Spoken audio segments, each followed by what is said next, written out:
Mason Reed had 48 hours to live, not from illness, not from enemies, but from the suffocating emptiness that had been slowly killing him for years, a loneliness so profound that even his 8-year-old son couldn't recognize his own father's voice anymore. On Christmas Eve, sitting outside a freezing cafe while the world celebrated around him, the 32-year-old billionaire made a decision. If nothing changed by midnight on Christmas Day, he'd disappear. Sell everything. Vanish. Start over somewhere his money couldn't follow. Then a 6-year-old girl in a torn winter coat asked him the question that would either save his life or destroy what was left of it. Stay with me until the end of this story.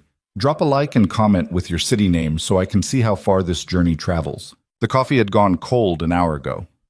Mason Reed stared at the murky reflection in the ceramic cup, watching steam that no longer existed rise from liquid that had long since surrendered to the December air. Around him, downtown Portland hummed with the frantic energy of last-minute Christmas shoppers, families laughing, couples holding mittened hands, children pressing their faces against store windows glowing with promises of magic. He felt nothing. Well, that wasn't entirely true. He felt a particular species of exhaustion that came from years of pretending. Pretending the quarterly earnings mattered, pretending the board meetings filled some void, pretending that when he video called his son Ethan from Tokyo or London or wherever the hell Reed Technologies sent him that week, the distance didn't carve another piece out of both of them. "Sir, we're closing in 20 minutes. The barista appeared beside his table, young and apologetic, probably working a holiday shift to afford gifts for people who actually wanted to see him. Mason nodded without looking up. "I'll be gone soon." The kid hesitated. "You okay, man? You've been sitting here since like 2 o'clock. "I'm fine." The lie came automatically, polished smooth from thousands of repetitions. "Just needed some air." The barista's expression suggested he didn't believe it, but he retreated anyway. Nobody really wanted honest answers to casual questions. Mason had learned that lesson early. His phone vibrated for the 100th time. He glanced at the screen. Jennifer, Ethan's nanny. "He's asking when you'll be home. What should I tell him?" Mason's thumb hovered over the keyboard. What should she tell him? The truth? That his father was sitting outside a coffee shop on Christmas Eve, trying to remember the last time he'd felt anything resembling happiness? That the great Mason Reed, the self-made tech billionaire who'd built an empire before 30, couldn't figure out how to have a simple dinner with his own kid without his assistant scheduling it? 3 weeks in advance? Tell him I'm finishing up some work. Home by 8. He sent the text and immediately hated himself for it. Some work. As if Ethan didn't know what that meant. As if the boy hadn't spent most of his 8 years watching his father disappear into offices and conference calls and emergency meetings that somehow always happened during bedtime stories or school plays or birthdays. Mason locked his phone and shoved it into his coat pocket. The cashmere overcoat had cost more than most people's monthly rent. It meant nothing. Snow began falling. Thick, lazy flakes that caught the Christmas lights strung across the street and turned the evening into something from a postcard. Families hurried past his table, wrapped in scarves and laughter, carrying shopping bags stuffed with wrapped boxes and evidence of people who mattered to them. He used to be one of those people. 5 years ago, before the cancer took Rebecca, he'd been the guy rushing home with last-minute gifts, sliding on ice, laughing when she pretended to be mad that he'd forgotten to pick up the cranberry sauce again. Ethan had been 3 then, small enough to carry on his shoulders, young enough to think his dad could fix anything. Now Ethan was 8 and knew better. Now Mason was a stranger in a penthouse, communicating with his son through catered meals and expensive toys and nannies who knew the boy's favorite foods better than his own father did. "Excuse me?" The voice was small, uncertain. Mason looked up. A little girl stood beside his table, maybe 6 years old, wearing a puffy pink coat that had seen better winters. The zipper was broken, held together with safety pins. Her dark curls escaped from beneath a knitted hat with a hole in it, and her brown eyes studied him with the unsettling directness that only children possessed. "Yes?" Mason tried to soften his tone, but it came out harder than he intended. "Why do you look so sad?" The question hit him like a physical blow. Mason opened his mouth, then closed it. "What the hell did you say to that?" "Sophie!" A woman rushed over, grabbing the girl's hand. I'm so sorry. Sophie, we talked about bothering strangers. But Mama, he looks sad. Really, really sad. Like when you cry in the bathroom and think I don't hear. The woman's face went crimson. She was young, maybe 30, with the same dark curls as her daughter, and eyes that held the particular weariness of someone who'd been fighting too long with too little. Her coat was thin, more suited for October than late December, and her jeans had been mended at the knee. I'm so sorry, she repeated, tugging Sophie away.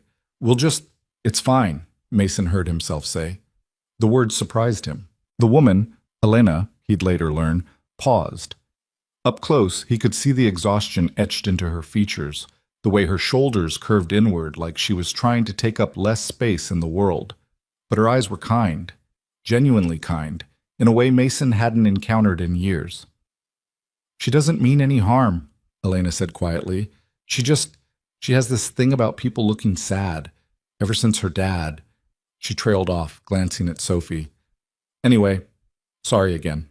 No one should be alone on Christmas Eve, Sophie announced, as if this were a universal law everyone should know. That's what Grandma says. It's not right. Mason felt something crack in his chest. Your grandma sounds smart. She is. She's making turkey right now. It's probably going to be dry because our oven is weird, but Mama makes really good potatoes. Sophie studied him with those two knowing eyes. Do you have anyone making you dinner? Sophie? It's a fair question, Mason interrupted. He looked at Elena, then back at the little girl. No, I don't. Sophie's face crumpled with distress. See, Mama? I told you. He's alone. Elena shifted uncomfortably, clearly mortified. You could come have dinner with us, Sophie said suddenly. We don't have a lot, but Grandma always makes extra because she says you never know who might need it. Right, Mama?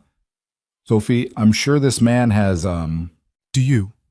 Sophie looked at Mason expectantly. Have somewhere to be? The honest answer would destroy this child. Mason could see it in her eyes.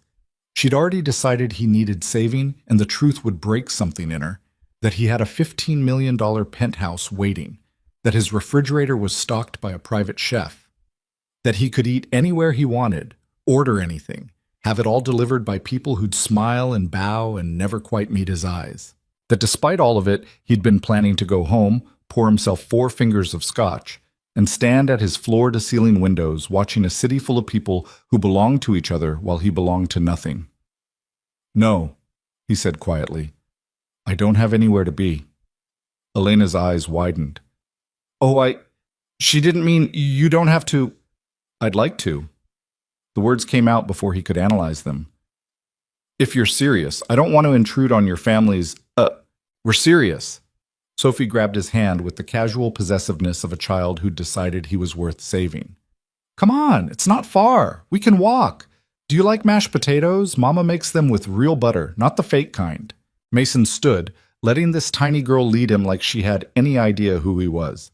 Like his net worth hadn't been splashed across Forbes last month. Like he wasn't the Mason Reed who'd revolutionized cloud security and built an empire that employed 14,000 people across 6 continents. Like he was just a sad man outside a coffee shop on Christmas Eve. Which, he realized, was exactly what he was. Elena fell into step beside them, her expression a mixture of concern and resignation. I'm Elena, she said. Elena Brooks? And you've met Sophie, apparently. Mason. He deliberately left off his last name. Mason's fine. Well, Mason, I apologize in advance for whatever you're about to walk into. Our apartment it's not much. And my mother can be intense, and the turkey is definitely going to be dry. I like dry turkey, Mason lied. Sophie squeezed his hand. You're a bad liar. That's okay. Mama is too. She says we can't afford Christmas presents this year because of budgeting, but I heard her crying about the electric bill last night. Sophie! What? You were crying. I'm just saying the truth. Grandma says the truth is important. Elena looked like she wanted the sidewalk to open and swallow her. Mason felt an unexpected surge of protectiveness toward this woman who was mortified by her poverty while he was quietly suffocating under the weight of his wealth. How far? He asked, changing the subject. About 6 blocks. Is that okay? We could take the bus, but walking's good. Mason glanced at Sophie. You warm enough? The girl nodded enthusiastically, though he could see her shivering. Without thinking, he unwound his cashmere scarf, probably worth more than Elena's monthly rent, and wrapped it around Sophie's neck.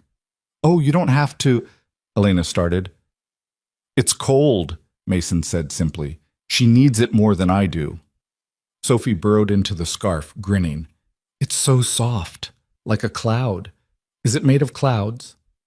Something like that.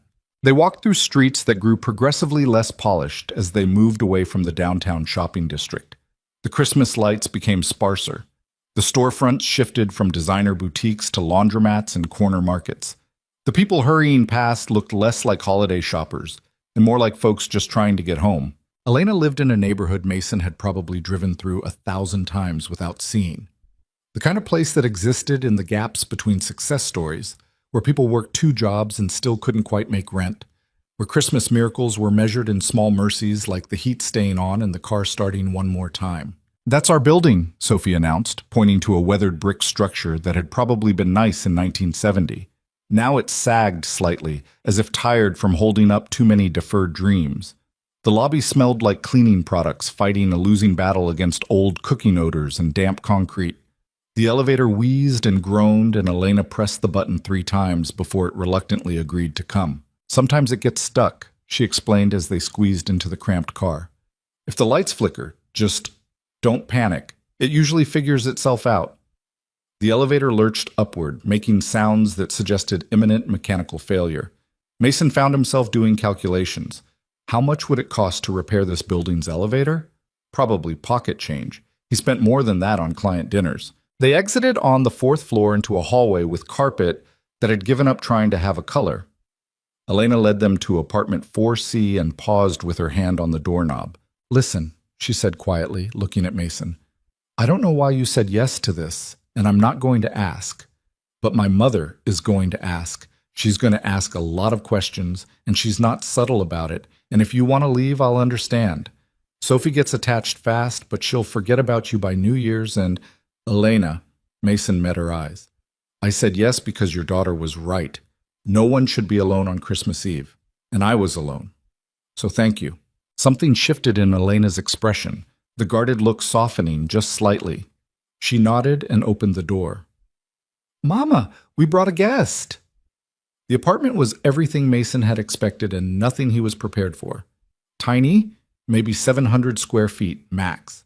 The furniture was old and mismatched, the kind of stuff you picked up at thrift stores and yard sales.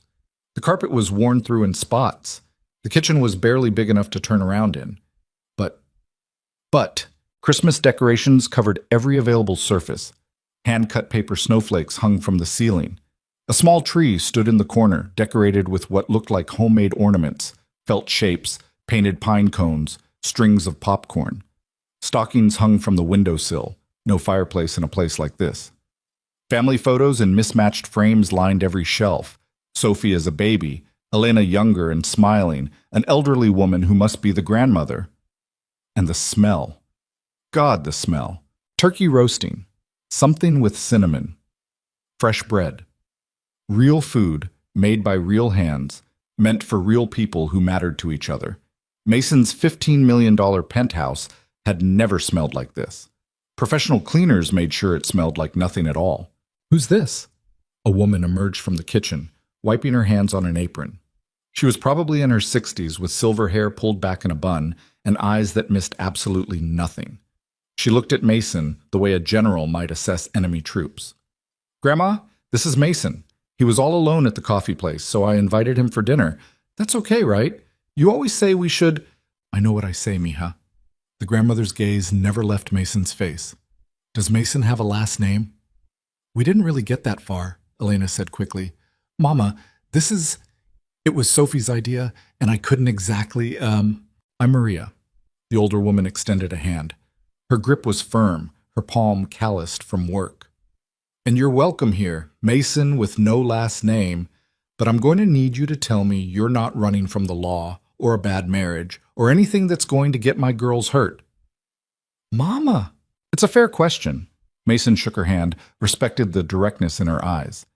I'm not running from the law, and I'm not married. I needed somewhere to be tonight that wasn't where I've been. Maria studied him for a long moment, and Mason had the uncomfortable feeling she was seeing right through him, past the expensive coat and the $200 haircut and the watch that cost more than a car, straight down to the lonely, exhausted man underneath. All right then, she said finally. Hang up your coat. Dinner's in 20 minutes. Sophie, go wash your hands. Elena, set another place. And Mason, you can help me in the kitchen. It wasn't a request. Elena shot him an apologetic look as her mother steered him toward the tiny kitchen. Sophie bounced away to the bathroom, already chattering about whether Mason liked cranberry sauce. The kitchen was barely big enough for two people. Maria pointed to a cutting board and a pile of carrots. You know how to use a knife? I do. Good. Make yourself useful. Mason removed his coat, watching Maria's eyes widen slightly at the tailored suit underneath before her expression went carefully neutral, and rolled up his sleeves. He picked up the knife, and for the first time in years his hands did something that had nothing to do with signing contracts or typing emails. They worked in silence for a few minutes. Maria moved around the cramped space with the efficiency of someone who'd learned to make do with very little room. She opened the oven to baste the turkey. Sophie hadn't been wrong about the questionable oven. It listed slightly to one side and made concerning clicking noises. So, Maria said, not looking at him, my granddaughter finds you outside a cafe on Christmas Eve, looking like the world ended, and invites you home.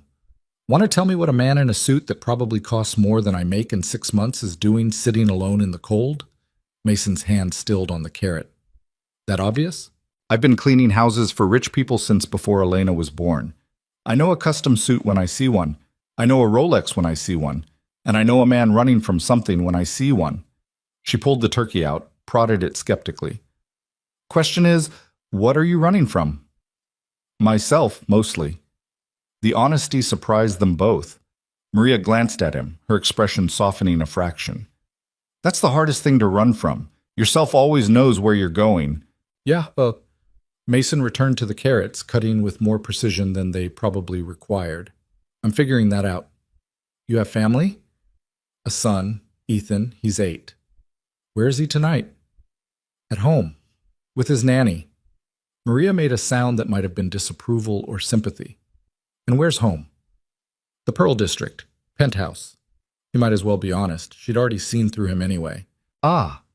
Maria was quiet for a moment, adding butter to a pot. And you're here instead of there with your boy on Christmas Eve because I'm a coward. The words came out harder than he intended. Because it's easier to run a billion-dollar company than figure out how to talk to my own kid. Because his nanny knows him better than I do, and I don't know how to fix that. And sitting in that penthouse pretending I'm not failing him felt worse than sitting alone in the cold. He stopped, slightly horrified that he'd just said all that out loud. Maria dumped the carrots he'd cut into the pot with the butter, added something that smelled like rosemary. $1 billion? Give or take. Huh. She stirred the pot. And you still don't know how to be happy. That's gotta sting. Mason let out a sound that might have been a laugh. You have no idea. Oh, I've got some idea. You'd be surprised how much rich people tell their housekeepers when they forget we can hear. She tasted the carrots, added salt. The thing is, Mason with the $1 billion, money's like a microphone. It makes whatever you already are louder. If you're lonely without it, you'll be lonely with it, just in a nicer apartment. That's depressingly accurate. I'm old. I've earned the right to be depressing. Maria turned to face him fully. Now let me ask you something, and I want a real answer. What are you doing here? And don't tell me Sophie invited you. Adults don't follow strange children home just because they ask nicely. What do you want from my girls? It was the question Elena had been too polite to ask.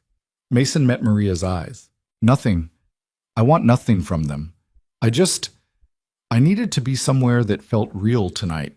Somewhere people weren't performing for me or trying to impress me or pretending to care because I signed their paychecks. Your granddaughter looked at me like I was a person, not a net worth. And that's the first time that's happened in, I can't remember how long. Maria studied him, her face unreadable. Then she nodded slowly. All right, I believe you. But hear me good. Elena's been through enough. Bad marriage, bad divorce, barely keeping her head above water. And Sophie, that girl's got a heart bigger than sense. They don't need someone who's going to drift into their lives and drift back out when things get complicated or real or boring. I understand. I hope you do. She turned back to the stove. Now make yourself useful and set the table. Plates are in that cabinet. We use the good dishes on Christmas Eve, the ones from the thrift store that don't match. They're special because we decided they are. Mason found the plates, a mismatched collection of patterns and sizes, and carried them to the small table in the main room. Elena was there, spreading a tablecloth that had been patched in several places. Survived the interrogation? She asked with a slight smile. Barely. Your mother is terrifying. She's protective. We've had a rough few years. She doesn't want Sophie getting hurt. I don't want that either. Elena looked up, and for a moment, their eyes met. Mason saw the wariness there, the practiced defense of someone who'd learned to expect disappointment, but underneath it, something else, a tiny flicker of hope she was trying very hard not to show. Just don't make promises you can't keep, okay? She said quietly. Sophie already decided you're staying for Christmas breakfast tomorrow, and probably New Year's, and possibly her birthday in March. That's how she is. She collects people who look sad and tries to fix them. Like her mother? Elena's cheeks colored. I wasn't trying to. I meant it as a compliment. Oh. She smoothed the tablecloth unnecessarily. Well, don't compliment me too much. I'm only doing this because Sophie would have cried if I said no. It was a lie, and they both knew it. Elena had the same look in her eyes that Sophie did, that determination that no one should be alone on Christmas. Like it was a personal failing if someone in her orbit was suffering and she didn't try to help. Mason wondered what it was like to be that kind of person, to see someone else's pain and feel compelled to fix it, even when you had nothing to spare. Dinner! Maria called from the kitchen. Sophie came running from her room, still wearing Mason's scarf. Can Mason sit next to me? If he wants to, Elena said. I want to, Mason said, and was rewarded with a grin that made something in his chest hurt. They gathered around the small table, 4 people in a cramped apartment, eating food that probably cost $20 total to make. The turkey was indeed dry. The mashed potatoes were lumpy. The green beans had come from a can. It was the best meal Mason had eaten in 5 years. Not because of the food, though Maria's cooking carried a warmth no 5-star restaurant had ever managed, but because of the way Sophie talked with her mouth full and Elena gently corrected her. Because of the way Maria told stories about Elena as a child, and Elena groaned but smiled. Because of the way they argued good-naturedly about whether cranberry sauce should have chunks or be smooth. Because they were a family. Broken and patched together and barely making it, but a family. The real thing. And Mason sat among them, a stranger wearing a suit that cost more than their rent and felt more at home than he had in his own penthouse in years. So Mason, Maria said, passing him the potatoes for a second helping. What do you do? For work? Elena shot her mother a look. Mama, we don't have to. I'm in technology, Mason said vaguely. Software development. Security systems. It wasn't technically a lie. Oh, like computers and stuff? Sophie asked. That's cool. My friend Jake's dad fixes computers. Is that what you do? Something like that. Do you make a lot of money? Sophie! Elena looked mortified. What? Grandma always says it's important to know if someone can support themselves. That's why she keeps asking you about that guy from the diner. Sophie, eat your turkey. Mason bit back a smile. It's okay. Yes, Sophie, I make enough money to support myself. Do you have a big house? Sophie, I have an apartment. It's probably bigger than it needs to be. Do you have a pool? No pool, just windows. A lot of windows. Windows are boring. You should get a pool or a trampoline. Do you have a trampoline? I don't, but now I'm thinking I should. Sophie nodded seriously. You should. Everyone should have a trampoline. Mama says we can't have one because we live on the 4th floor, and also we can't afford it. But if we lived in a house, we'd totally get one. Right, Mama? Elena had her face in her hands. Sure, baby, totally. Mason watched her across the table. This woman who was working herself to exhaustion trying to give her daughter a life she couldn't quite afford. Who was mortified by her poverty but too proud to pretend it didn't exist. Who had let a strange man into her home because her daughter asked, even though it probably terrified her. What about you? Maria asked, her gaze sharp. You got family besides your boy? My parents passed a few years ago. Car accident. And my wife? He paused, the words still difficult after all this time. Cancer. 3 years ago. The table went quiet. Sophie's hand found his under the table and squeezed. I'm sorry, Elena said softly. I can't imagine. You must miss her. Every day. Mason looked at his plate. I think that's part of the problem. I've been so busy missing her that I forgot how to be present for the people still here. Like your son, Maria said. Not a question. Like my son. That's fixable, you know, being a bad dad, or a distant one, or whatever flavor of not good enough you think you are. Maria's voice was gentler now. It's only unfixable if you don't try. Grandma's right, Sophie said. You just have to try. That's what she tells Mama when Mama cries about money. She says as long as we keep trying, we'll figure it out. Elena reached over and tucked a curl behind Sophie's ear. That's right, baby. They finished dinner with easier conversation. Sophie's upcoming school play, Maria's soap opera gossip, Elena's coworker who kept trying to set her up with his nephew. Normal things, small things, the kind of things that made up actual lives. After dinner, Mason helped clear the table despite Elena's protests. In the tiny kitchen, he washed dishes while she dried, their shoulders bumping in the cramped space. Thank you, Elena said quietly, for being kind to her, to all of us. You didn't have to stay this long.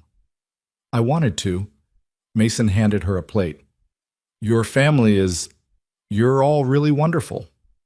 We're barely hanging on most days, but we appreciate the compliment. She dried the plate with more attention than it required.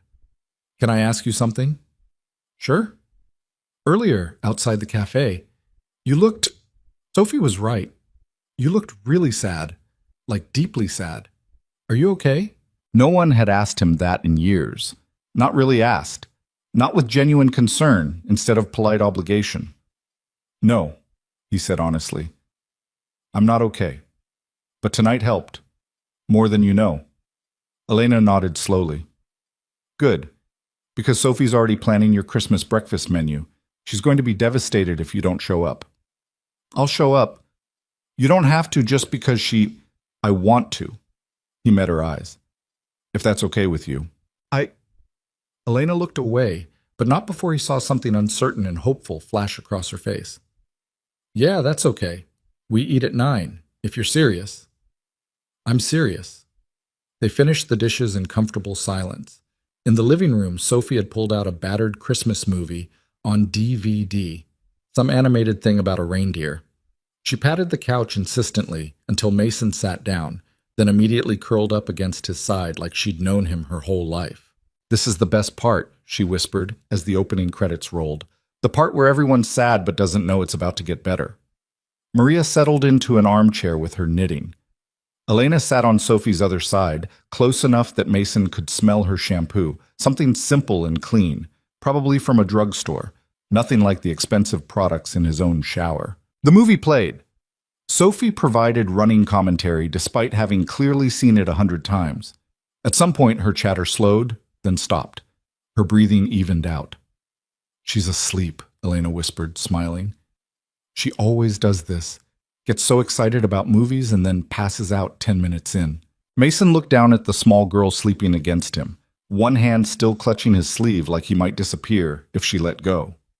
Something inside him cracked wide open, some wall he'd built brick by careful brick over the last 3 years. Can I tell you something? He said quietly, not looking at Elena. Okay.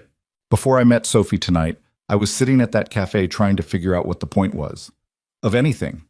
I've built this empire, made all this money, achieved everything I thought I wanted, and I'm more alone than I've ever been.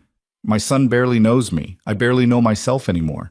And I was just so tired of pretending it mattered. Elena was quiet for a moment. When she spoke, her voice was soft. And now? Now I'm in a cramped apartment with people I just met, watching a movie I've never seen, and a 6-year-old who's decided I'm worth saving is asleep on my shoulder. He finally looked at Elena. And I can't remember the last time anything felt this real. Their eyes held for a long moment. Elena opened her mouth, closed it, looked away. Real is messy, she said finally. Real is bills you can't pay and broken elevators and dry turkey. Real is disappointing and hard, and it doesn't always work out. You can't just step into our life because it feels good tonight and then step back out when you remember you're a billionaire or whatever you actually are. I'm not a... Please. Elena's voice was kind but firm. I've been poor long enough to recognize expensive when I see it. Your watch probably costs more than I make in a year. Your shoes are custom. Your coat is cashmere. And the way you hold yourself, you're used to people saying yes to you. Mason didn't deny it. I don't care about the money, Elena continued, but I care about Sophie. And she's already attached to you. She's going to wake up tomorrow expecting you at breakfast, and next week she's going to want you at dinner, and by New Year's she's going to expect you to be part of her life. And when you leave, because people like you always leave places like this, it's going to break her heart. What if I don't leave? Everyone leaves.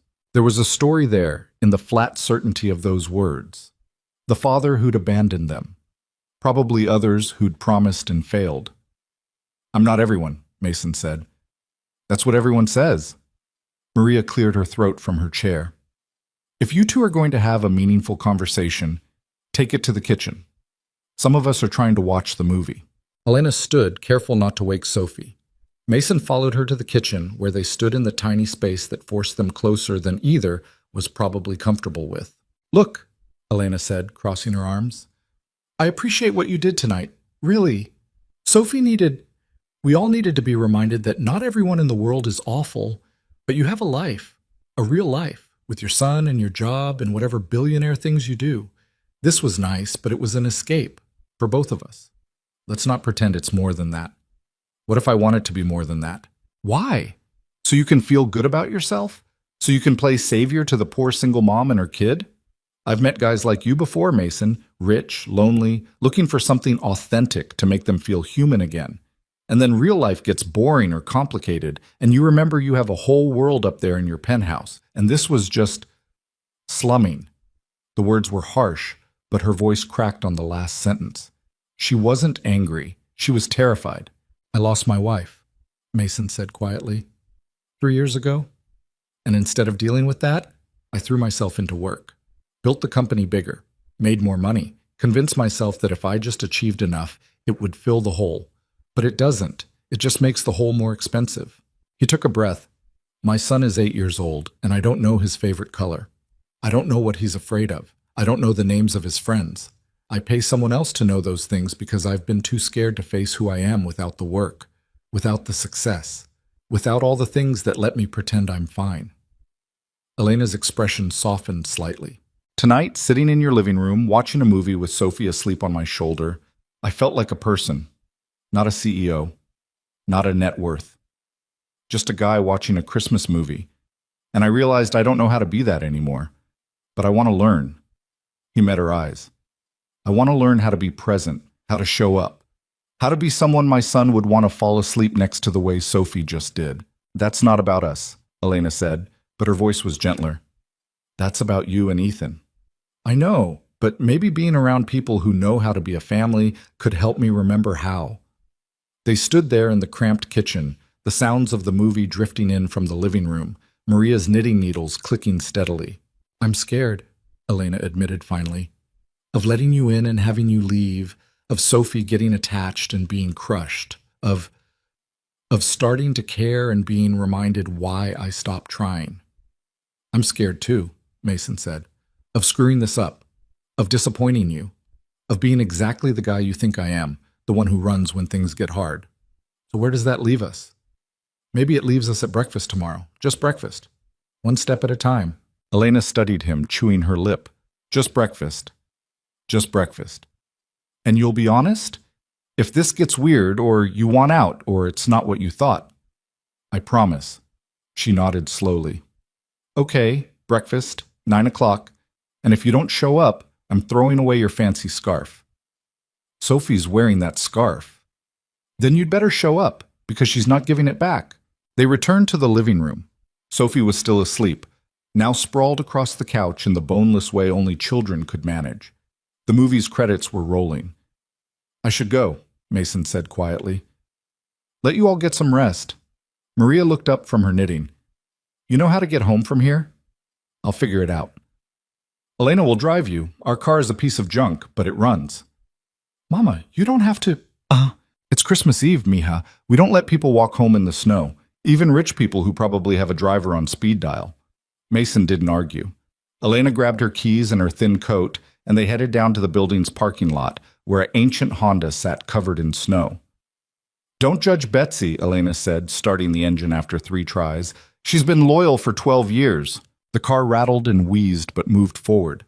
Elena drove carefully through the snow-covered streets, and Mason gave her directions to the Pearl District. As they pulled up to his building, all glass and steel and doormen in crisp uniforms, Elena let out a low whistle. So, she said, not a billionaire, huh? I said I worked in technology. You didn't mention you own the technology. She stared up at the building. This is where you live? Top floor. Jesus. She gripped the steering wheel. And you came to our apartment for dry turkey and secondhand decorations because it was real, Mason said simply. This place is beautiful and empty. Your place was cramped and full. I needed full. Elena nodded slowly, not looking at him. 9 o'clock, breakfast. If you change your mind, I won't. If you do, I'll understand. You'll wake up tomorrow in your palace in the sky and remember that we're not your world, Mason. We can't be. Maybe I need a different world. She finally looked at him, and in the glow of the streetlights, he could see tears threatening at the corners of her eyes. Don't say things like that. Don't make me hope. Why not? Because hope hurts when it's wrong. Mason wanted to promise her she wouldn't be hurt, that he'd show up, that this wasn't just a moment of loneliness driving him toward the first warm thing he'd found, but promises were cheap, and she'd clearly heard too many of them. 9 o'clock, he said instead. I'll be there. He got out of the car and watched her drive away, the taillights of her ancient Honda disappearing into the snow. Then he turned and walked into his building, past the doorman who wished him Merry Christmas, up the private elevator to the penthouse that cost more than most people would make in a lifetime. The apartment was exactly as he'd left it. Perfect, cold, empty. He poured himself that scotch he'd been planning earlier and stood at the window looking out over the city. Somewhere out there, in a cramped 4th-floor apartment, a little girl was sleeping in his scarf. A woman was probably lying awake worrying that he wouldn't show up. A grandmother was knitting and wondering if she'd been right to let a stranger into her home. And here he was, exactly where he'd been every night for 3 years. Alone. Successful. Miserable. His phone buzzed. Jennifer, the nanny. Ethan fell asleep waiting for you. Said to tell you Merry Christmas. Mason closed his eyes against the wave of shame and regret. He texted back, I'll be home for breakfast. Tell him I promise. Another cheap promise. But maybe, if he could show up for Elena and Sophie tomorrow, he could remember how to show up for his own son. He finished the scotch and went to bed, and for the first time in years he set his alarm for Christmas morning, not because he had work to do, but because he had somewhere real to be. Mason woke at 6:30 to the sound of his own alarm, a noise he hadn't heard in months. Usually Jennifer knocked on his door whenever he needed to be somewhere. Usually he slept until 7:30 or 8, rolled into the office by 9:30, and started the endless cycle of meetings and emails and decisions that kept Reed Technologies running. But this morning was different. He lay in his king-size bed staring at the ceiling, the winter sun just beginning to paint the sky outside his floor-to-ceiling windows. Somewhere across the city, Sophie was probably already awake, bouncing around that cramped apartment, excited about Christmas morning. Elena was probably making coffee in that tiny kitchen, trying not to wake her mother. Maria was probably already awake anyway, the way old people always seem to be. And here he was, a 40-minute drive away, second-guessing everything. What the hell was he doing? He had a son sleeping down the hall. He had a company to run. He had a life, expensive, successful, functional, that didn't include breakfast with strangers and a 4th-floor walk-up where the elevator barely worked. His phone sat on the nightstand, silent. He could text Elena, make an excuse. She was expecting it anyway. She'd practically given him permission last night to bail. Everyone leaves. The way she'd said it, flat, certain, resigned, like it was a law of physics she'd learned to accept. Mason got out of bed. He showered, dressed in jeans and a sweater instead of his usual suit, and walked down the hall to Ethan's room. The door was cracked open, and his son was still asleep, curled around a stuffed dinosaur that had seen better days. 8 years old. When had that happened? Mason remembered the hospital room where Rebecca had held their newborn son, both of them terrified and amazed. He remembered Ethan's first steps, first words, first everything. And then Rebecca got sick, and the memories got blurry, a haze of hospital visits and treatments that didn't work, and trying to keep the company running and failing at absolutely everything that mattered. After she died, the blur had gotten worse. Easier to work than to feel. Easier to hire people to handle Ethan than to face the fact that he had no idea how to be both parents at once. "Hey, buddy," Mason said softly, sitting on the edge of the bed. Ethan stirred, blinking sleepy eyes. "Dad?" "Merry Christmas." The boy sat up slowly, looking confused. "You're here." The statement landed like an accusation. "You're here." As if Mason being in his son's bedroom on Christmas morning was noteworthy, unusual, unexpected. "I know I haven't been around much," Mason started, then stopped. "How did you apologize to an 8-year-old for 3 years of absence?" "I'm sorry, Ethan. I've been a terrible dad." Ethan rubbed his eyes. "Jennifer said you had important work stuff." "Jennifer was being nice. The truth is, I've been hiding. From you, from everything. Because I didn't know how to do this without your mom, and instead of trying, I just didn't." His son stared at him with Rebecca's eyes, dark and intelligent and way too knowing for 8 years old. "Are you dying?" Ethan asked. "What? No, why would you?" "Because you're talking weird, like people on TV before they die, all serious and sorry about stuff." Mason felt something between a laugh and a sob catch in his throat. "I'm not dying. I'm just trying to be better, starting today." "Okay." Ethan didn't sound convinced. "Does that mean you're staying home?" "For breakfast, yeah, and then I have to go somewhere for a little while, but I want you to come with me, if you want." "Where?" "To meet some people.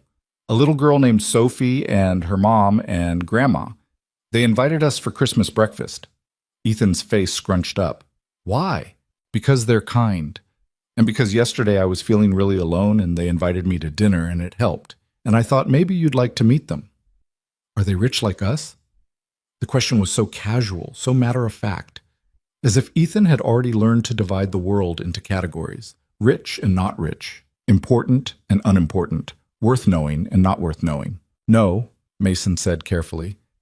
"They're not rich. They live in a small apartment and they don't have a lot of extra money. But they're good people. Real people. The kind of people I want you to know." Ethan considered this. "Will there be other kids?" "Just Sophie. She's 6. "That's kind of young. She's smart, though, and funny. I think you'd like her." "Okay." Ethan shrugged, the way kids did when they didn't fully understand but were willing to go along with it. "Can I bring my Switch? Let's try breakfast without screens, just talking. Can you do that?" Another shrug. "I guess." They went downstairs together, something they hadn't done in months, and Mason actually made breakfast. Scrambled eggs that were slightly overdone and toast that was slightly underdone. But Ethan ate it without complaint, probably too shocked by his father's presence to criticize the cooking. Jennifer appeared around 7:30, looking startled to find them in the kitchen together. "Oh, I didn't realize you were... Should I..." "Take the day off," Mason said. "Paid. Go be with your family." "Are you sure? I usually handle Christmas breakfast and I'm sure." "Merry Christmas, Jennifer." She left, but not before giving Mason a look that suggested she thought he might be having some kind of breakdown. Maybe he was. Maybe breakdown was just another word for finally waking up. By 8:30, Mason and Ethan were in the car. Not the town car with the driver, but Mason's personal vehicle that he almost never drove himself. A BMW that cost more than Elena's apartment was worth, but at least he was driving it. "Where do these people live?" Ethan asked from the back seat, staring out the window as they left the Pearl District. "Different neighborhood, not far." They drove through streets that grew progressively less polished, and Mason watched his son's face in the rearview mirror, trying to gauge his reaction. Ethan had grown up in penthouses and private schools, driven in town cars and vacation homes. This world, the one most people actually lived in, was foreign territory. It looks old here, Ethan said as they pulled up to Elena's building. It is old, but that doesn't mean it's bad. I didn't say it was bad. I just said it was old. Fair point. They climbed out of the car, and Mason led Ethan into the building. The lobby still smelled like cleaning products and old cooking. The elevator still wheezed ominously. Is this safe? Ethan whispered as they stepped inside. Probably. That's not a yes. It's been working for years. We'll be fine. The elevator lurched upward with its usual concerning noises, and Ethan gripped Mason's hand, something he hadn't done in at least a year. When they reached the 4th floor and the doors opened, his son didn't let go. Mason knocked on apartment 4C, his heart doing something stupid and nervous in his chest. What if Elena had changed her mind? What if she'd decided overnight that this was a terrible idea? What if... The door flew open and Sophie stood there in Christmas pajamas covered in reindeer, his cashmere scarf still wrapped around her neck. You came! She threw herself at Mason's legs with the full-body enthusiasm of a 6-year-old. Mama said you might not come, but I knew you would. I told her, I said, Mason's gonna come because he promised. And she said people break promises all the time, but I said not Mason, and I was right. Sophie, let the man breathe. Elena appeared behind her daughter, looking tired and beautiful and nervous. Her eyes went to Ethan, then back to Mason. You brought your son. I hope that's okay. Ethan, this is Elena and Sophie. Ladies, this is Ethan. Sophie released Mason and studied Ethan with undisguised curiosity. You're really tall for 8. How do you know I'm 8? Your dad told me. I'm 6. Do you like trampolines? I guess. Good. Me too. Do you have a trampoline? No. Me neither. We should both get trampolines and then jump on them together. Do you like pancakes?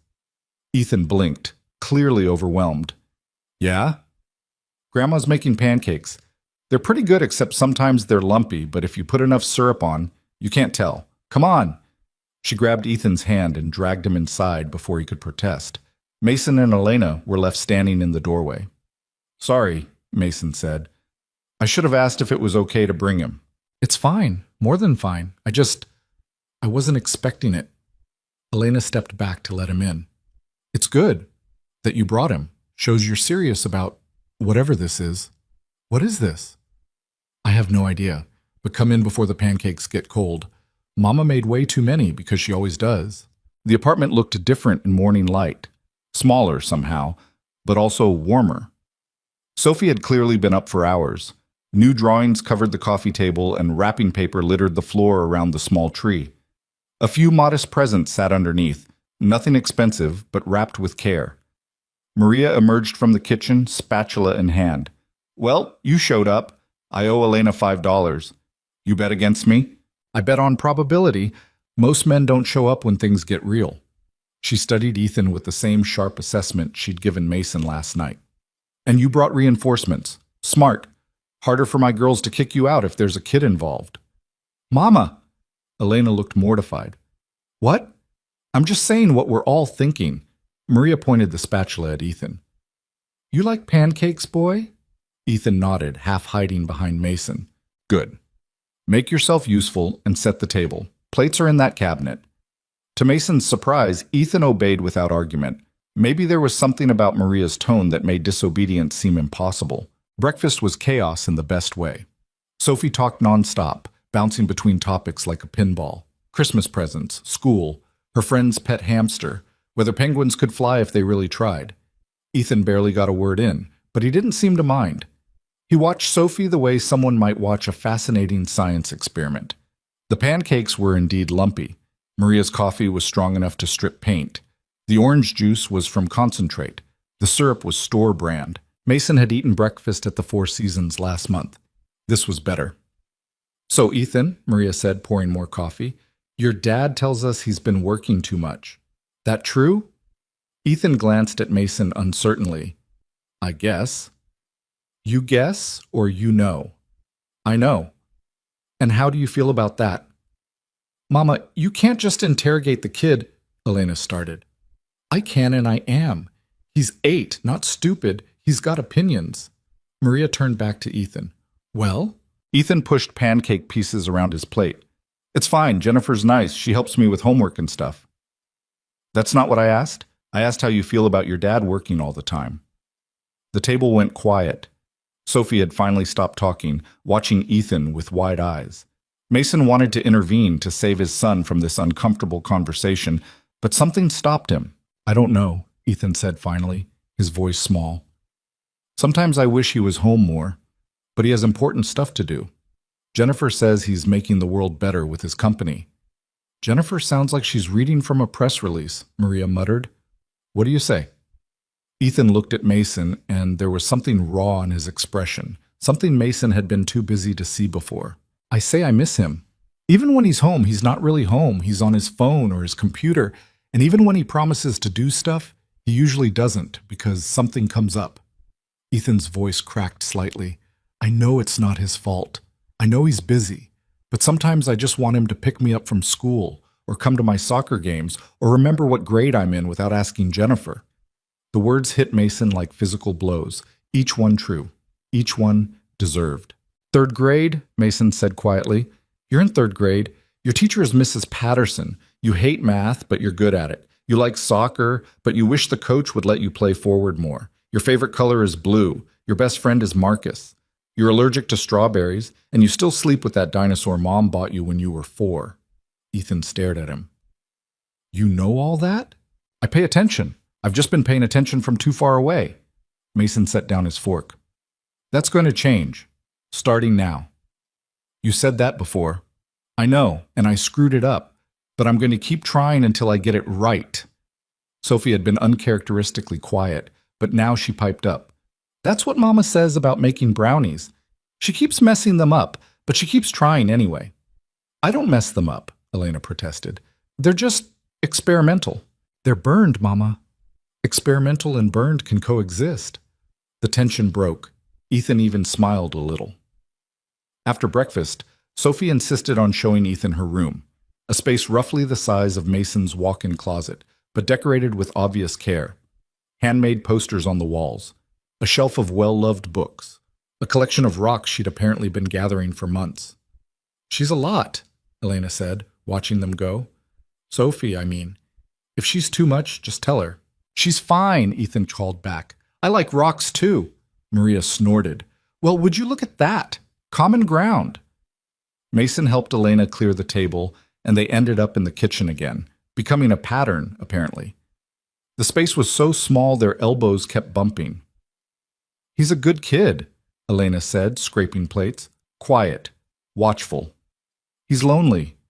The admission hurt. I've made him lonely. You're here now. That counts for something. Does it? Or am I just another adult who's going to disappoint him?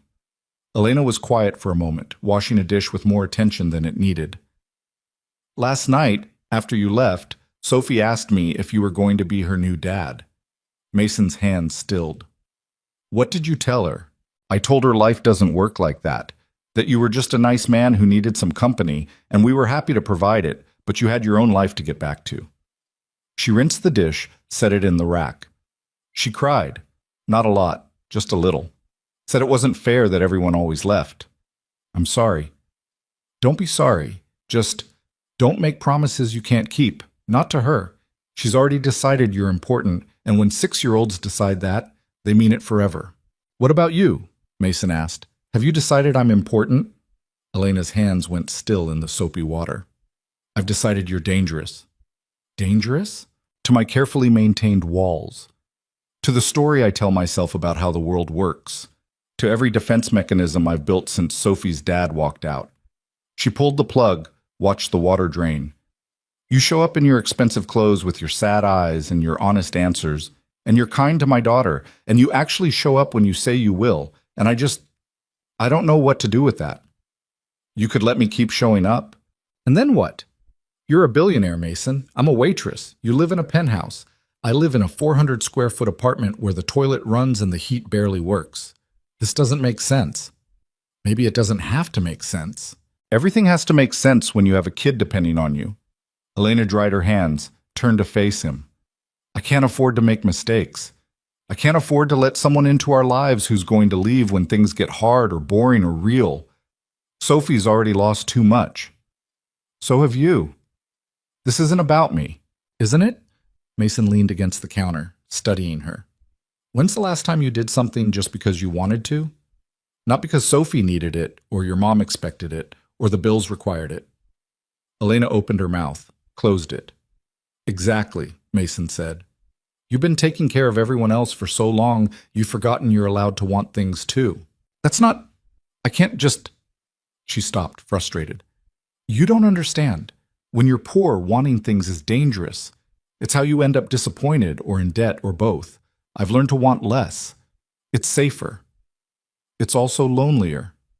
Before Elena could respond, Sophie's voice echoed from the other room.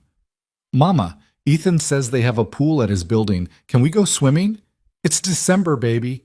Indoor pool, it's okay. Ethan says so. Elena sighed. I should... Go. Mason stepped back, giving her space. But think about what I said. About wanting things. About letting someone show up for you the way you show up for everyone else. She looked at him for a long moment, something unreadable in her expression.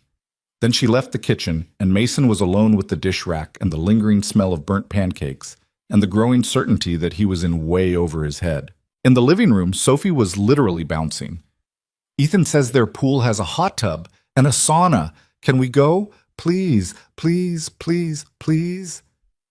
Sophie, we can't just invite ourselves. I'm inviting you, Ethan said quietly.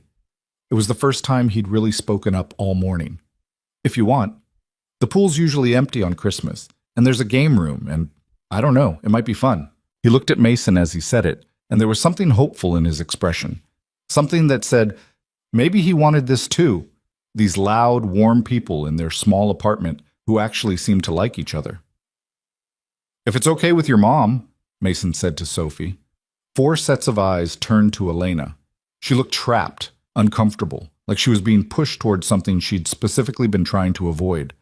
We don't have swimsuits here, and we have extras, Ethan said. Jennifer keeps a bunch of stuff for guests, different sizes and everything. See? Sophie grabbed Elena's hand. We have suits. We can go swimming on Christmas. This is the best day ever. Maria had been watching from her armchair, her knitting needles clicking away. Go, she said finally. I'll hold down the fort here. You all go splash around in the rich people's pool. Mama? Elena. Maria set down her knitting. When's the last time you went swimming? When's the last time you did anything fun that didn't involve working or worrying? I can't just... You can. You're choosing not to. There's a difference. Maria's expression softened. Go. Let Sophie be a kid.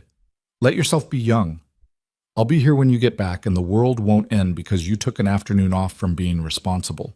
Elena looked like she wanted to argue, but Sophie was already pulling on her coat, and Ethan was listing all the amenities at Mason's building with the enthusiasm of a real estate agent, and Maria had gone back to her knitting like the decision was already made. Fine, Elena said finally, but just swimming, and we're not staying long, Sophie cheered. Ethan actually smiled, a real smile, the first Mason had seen in months. 20 minutes later, they were in Mason's car heading back to the Pearl District. Sophie provided running commentary from the back seat, asking approximately 400 questions about the car, the building, whether they had a basketball court, if the hot tub had jets, did they allow diving, were there water slides? No water slides, Mason said. Sorry. That's okay. Hot tubs are better anyway. Right, Ethan? Ethan nodded. The hot tub's pretty cool, and there's a steam room too. What's a steam room? It's like a room full of steam. It's hot and foggy. Sophie's eyes went wide. Like a cloud you can sit in? Kind of, yeah. This is the best Christmas ever. Elena sat in the passenger seat, quiet and tense, watching the city slide past. Mason wanted to tell her it would be okay, that she could relax, that this didn't have to mean anything she wasn't ready for it to mean. But he kept quiet, letting the kids' chatter fill the space. When they pulled into his building's parking garage, Sophie gasped. This is like the Batcave. It's just parking, Mason said, but he was smiling. The doorman greeted them with professional warmth, and if he was surprised to see Mason with a woman and 2 kids instead of his usual solo arrivals, he didn't show it. They took the elevator, the one that actually worked, with mirrors and soft music, up to the penthouse. When the doors opened directly into Mason's apartment, Sophie's jaw dropped. You live here? All of this is yours? The penthouse looked exactly as Mason had left it that morning, pristine, expensive, empty. Floor-to-ceiling windows showed the city sprawled below, modern furniture in shades of gray and white, art on the walls that cost more than cars. Everything carefully designed to look effortlessly sophisticated. It felt sterile after the warmth of Elena's apartment. "It's big," Ethan said to Sophie, "but it's kind of boring." Sophie walked slowly through the space, taking it all in. "Where are all your pictures? Like, of people?"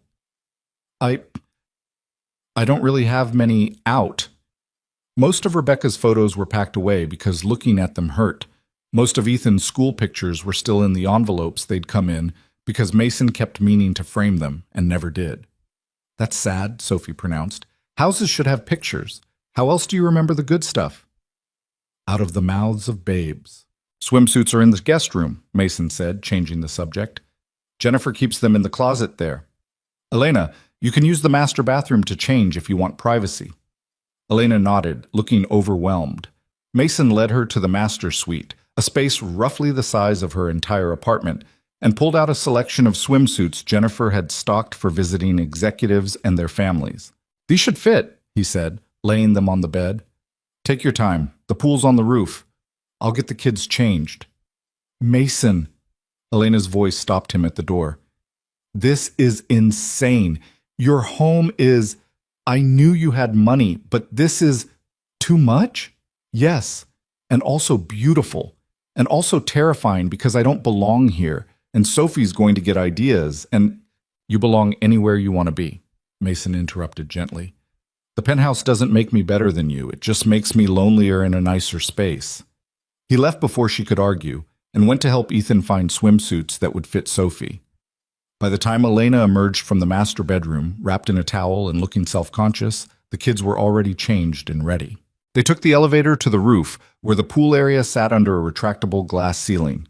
It was heated, pristine, and completely empty, just like Ethan had promised. Sophie cannonballed into the pool immediately, not even testing the temperature first. Ethan followed with more caution, and soon they were splashing each other and laughing, and Mason realized he couldn't remember the last time he'd heard his son laugh like that. Elena set down her towel, hesitating at the pool's edge in a simple one-piece that was probably meant for lap swimming but somehow made Mason forget how to form words. "It's heated," he managed. "Should be comfortable." She slipped into the water, and for just a moment her carefully maintained walls dropped. She smiled. Really smiled, not the tight, worried expression she usually wore. "This is ridiculous," she said, but she was still smiling. "We're swimming on Christmas Day in a rooftop pool in a penthouse. This doesn't happen to people like me." "Maybe it should." Sophie swam over, water streaming down her face. "Mama, did you see how deep it is? And Ethan says there's a diving board, but we have to ask first before we use it." "No diving board today," Elena said. "We're guests. We're being careful." "But, Sophie..." The girl pouted but swam away, already finding something else to be excited about. Ethan showed her the underwater lights, and they started a game that involved holding their breath and making faces at each other below the surface. Mason floated near Elena, giving her space, but not too much. "Thank you," she said quietly. "For this. For including us. Sophie's going to talk about this for months." "Good." "It's not good. It's going to make our regular life seem even smaller. Or maybe it'll show her that good things can happen, that people can be kind without wanting something in return." "Everyone wants something in return," Elena said, but there was less certainty in her voice than before. They floated there while the kids played, the winter sun filtering through the glass ceiling, the city sprawling below them like a promise or a warning. "Can I ask you something?" Mason said eventually. "That depends on what it is." "Sophie's dad. What happened there?" Elena's expression closed off slightly, but she didn't swim away. "The usual story. We were young, stupid, thought we were in love. I got pregnant. He stuck around long enough to make promises he had no intention of keeping, then disappeared when Sophie was 2. Last I heard, he was in Nevada, or maybe Colorado. He doesn't keep in touch." "Does Sophie remember him?" "Barely, which is probably a blessing. He wasn't cruel or anything, just absent. Even when he was there, he wasn't really there. Know the feeling?" The barb hit home. Mason nodded. Yeah, I do. I've tried to give her enough, to be enough. But there are things I can't be. I can't be a dad, can't give her siblings or a big house or family vacations, can't afford gymnastics lessons or summer camp or any of the stuff other kids have. Elena's voice cracked slightly. Some days I feel like I'm failing her just by being all she's got. You're not failing her. She's happy. She's kind. She's curious and brave and full of joy. That's all you. That's spite. I'm raising her out of pure spite for everyone who said I couldn't do it alone. Mason laughed. Couldn't help it. That's fair. Spite's underrated as a motivator. They watched the kids race from one end of the pool to the other, Sophie shrieking with laughter, even though Ethan was clearly letting her win. He's good with her, Elena observed. Your son. He's patient. He's lonely too. Maybe they're good for each other. Maybe. Elena turned to look at Mason directly. Can I ask you something now? Fair's fair. What do you want from this? From us? And don't tell me nothing, because nobody gives up their Christmas morning to eat lumpy pancakes with strangers for no reason. Mason thought about lying, about deflecting, about giving her an answer that would be safe and simple and wouldn't expose the raw, desperate truth underneath. But Elena deserved better than that. I want to remember how to be human, he said quietly. I want to figure out how to be present instead of absent. I want my son to look at me the way Sophie looks at you, like I'm someone worth believing in. I want to feel something other than empty or exhausted or like I'm slowly disappearing inside my own life.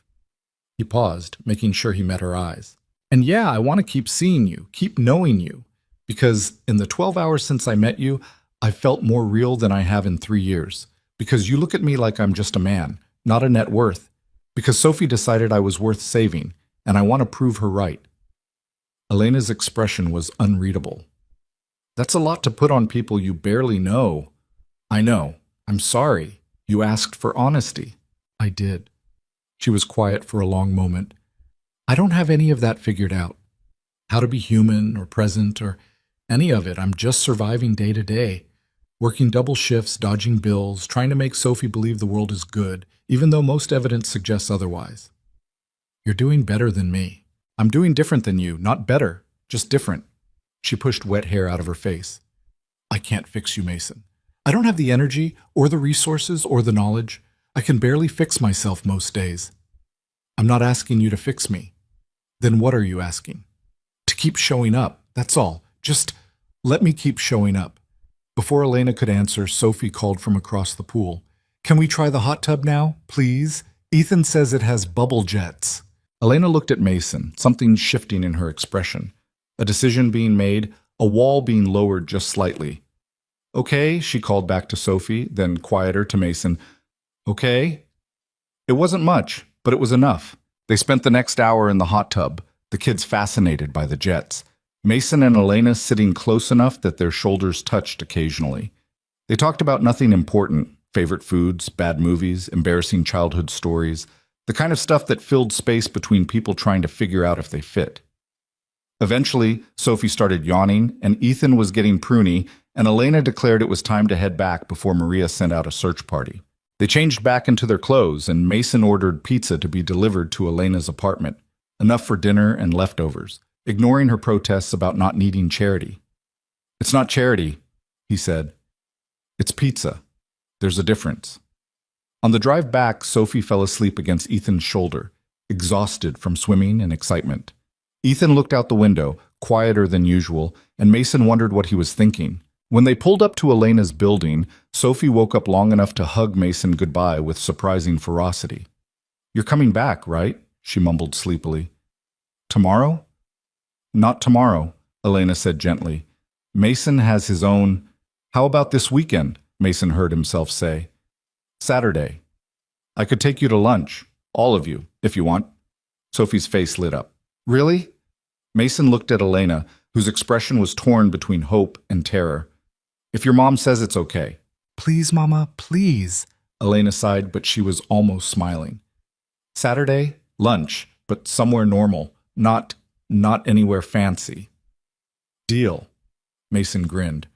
I know a great diner that does terrible coffee and amazing pie. Perfect. They said their goodbyes, and Mason watched Elena carry a half-asleep Sophie into the building, Maria's silhouette visible in the fourth-floor window. Back in the car, Ethan was quiet until they were halfway home. Dad? Yeah, buddy. Are you going to date Sophie's mom? Mason hadn't expected the question. I don't know, maybe. Would that bother you? Ethan thought about it. I like them. They're nice, different from your work people. They are different. Sophie talks a lot. She does. But it's not annoying. It's kind of, I don't know, it makes things less quiet. Mason glanced in the rearview mirror, saw his son looking smaller than 8 years old, more vulnerable than he should be. Our house is too quiet, isn't it? Mason said. Ethan nodded. Even when Jennifer's there, it's still quiet. Like nobody really lives there. Like we're just staying there until something better happens. The observation gutted him. That's going to change, Mason said. I promise. You keep saying that. I know, but this time I mean it. That's what you said last time. Fair point. Mason didn't have a good answer for that. So instead he did something he hadn't done in years. You're right, he said. I have said that before. And I didn't follow through. And I'm sorry. I can't promise I'll be perfect at this. I'll probably mess up. But I'm going to try, really try. And if I start slipping back into old patterns, I need you to call me out. Can you do that? Ethan looked surprised. Really? Really, we're a team. That means we both get to hold each other accountable. Okay. Ethan was quiet for a moment. Can we really see them again on Saturday? If you want to, I want to. Sophie said she'd show me her rock collection. She has one that's shaped like a turtle. Mason smiled. Then we'll definitely go Saturday. They drove the rest of the way in comfortable silence. The first comfortable silence they'd shared in longer than Mason could remember. That night, after Ethan was asleep, Mason sat in his living room with the lights off, looking out at the city. His phone buzzed with a text from an unknown number. Sophie wanted me to send you a picture of her wearing your scarf to bed. She says it smells like coffee and something expensive. Also, thank you for today, for being kind, for showing up. Elena. The attached photo showed Sophie curled up in bed, the cashmere scarf wrapped around her like a blanket, grinning at the camera. Mason typed back, "Thank you for letting me. See you Saturday?" 3 dots appeared, disappeared, appeared again. Saturday. But Mason? Don't break her heart, or I will end you. Fair enough. I'll do my best. Your best better be really good. It will be, I promise. He sent the text and stared at it for a long time, knowing that this promise mattered more than any contract he'd ever signed, any deal he'd ever closed, any success he'd ever achieved. This promise was to a 6-year-old girl who'd decided he was worth saving, to a woman who'd been disappointed too many times but was willing to risk it one more time, to his own son, who deserved a father who actually showed up. Mason set down the phone and, for the first time in 3 years, didn't pour himself that nightly scotch. Didn't need it. He had something better to look forward to. Saturday was 4 days away. He just had to not screw it up before then. Saturday didn't come easy. Mason made it through Wednesday by restructuring 3 meetings and delegating 2 projects he'd normally micromanage himself. His executive team looked at him like he'd grown a second head when he announced he was leaving the office at 4:30 instead of his usual 8 or 9. Are you feeling okay? His CFO asked, genuine concern in her voice. I'm fine, I just have somewhere to be. Where? Home. With my son. The silence that followed was awkward enough to be painful. His team literally didn't know how to respond to the concept of him prioritizing family over quarterly projections. Thursday brought its own challenges. Ethan's school called because he'd gotten into a fight during recess, something about another kid making fun of his poor girlfriend, after Ethan had apparently spent all of lunch talking about Sophie. Mason left a board meeting to pick him up from the principal's office, and the look on Ethan's face when his father walked through the door, instead of Jennifer, was worth every disapproving glance from the board members. You came, Ethan said, voice small. Of course I came. You're my son. In the car, Ethan was quiet until they were almost home. I didn't mean to hit him. What did he say? He said Sophie was probably lying about having a mom who worked at a diner. He said people who live in apartments like that are probably on welfare or something. He said I was stupid for being friends with poor people. Mason's hands tightened on the steering wheel. And what did you say? I told him to shut up, and he laughed. So I pushed him, and then he pushed back, and then I punched him. Ethan slumped in his seat. I'm sorry. I know fighting's wrong, but he was being mean about Sophie. You're not in trouble with me, Mason said carefully. I mean, violence isn't the answer, and we'll talk about better ways to handle this. But defending your friend? I'm not mad about that. Really? Really? Though next time, maybe try words first. I did try words. He didn't listen. Fair point. Mason made a mental note to teach his son some better verbal comebacks, and possibly to have a word with that kid's parents about raising a judgmental little jerk. They spent Thursday evening actually together, ordered Chinese food, watched a movie, talked about nothing important. Ethan fell asleep on the couch, and Mason carried him to bed, something he hadn't done since the boy was 5. Friday crawled by. Mason caught himself checking his phone constantly, wondering if Elena would cancel, if she'd had second thoughts, if reality had set in and she'd realized this whole thing was insane. But no cancellation text came. Instead, around 7 that evening, his phone buzzed with a message from Elena. Sophie wants to know if Ethan likes chicken nuggets or if that's baby food for 8-year-olds.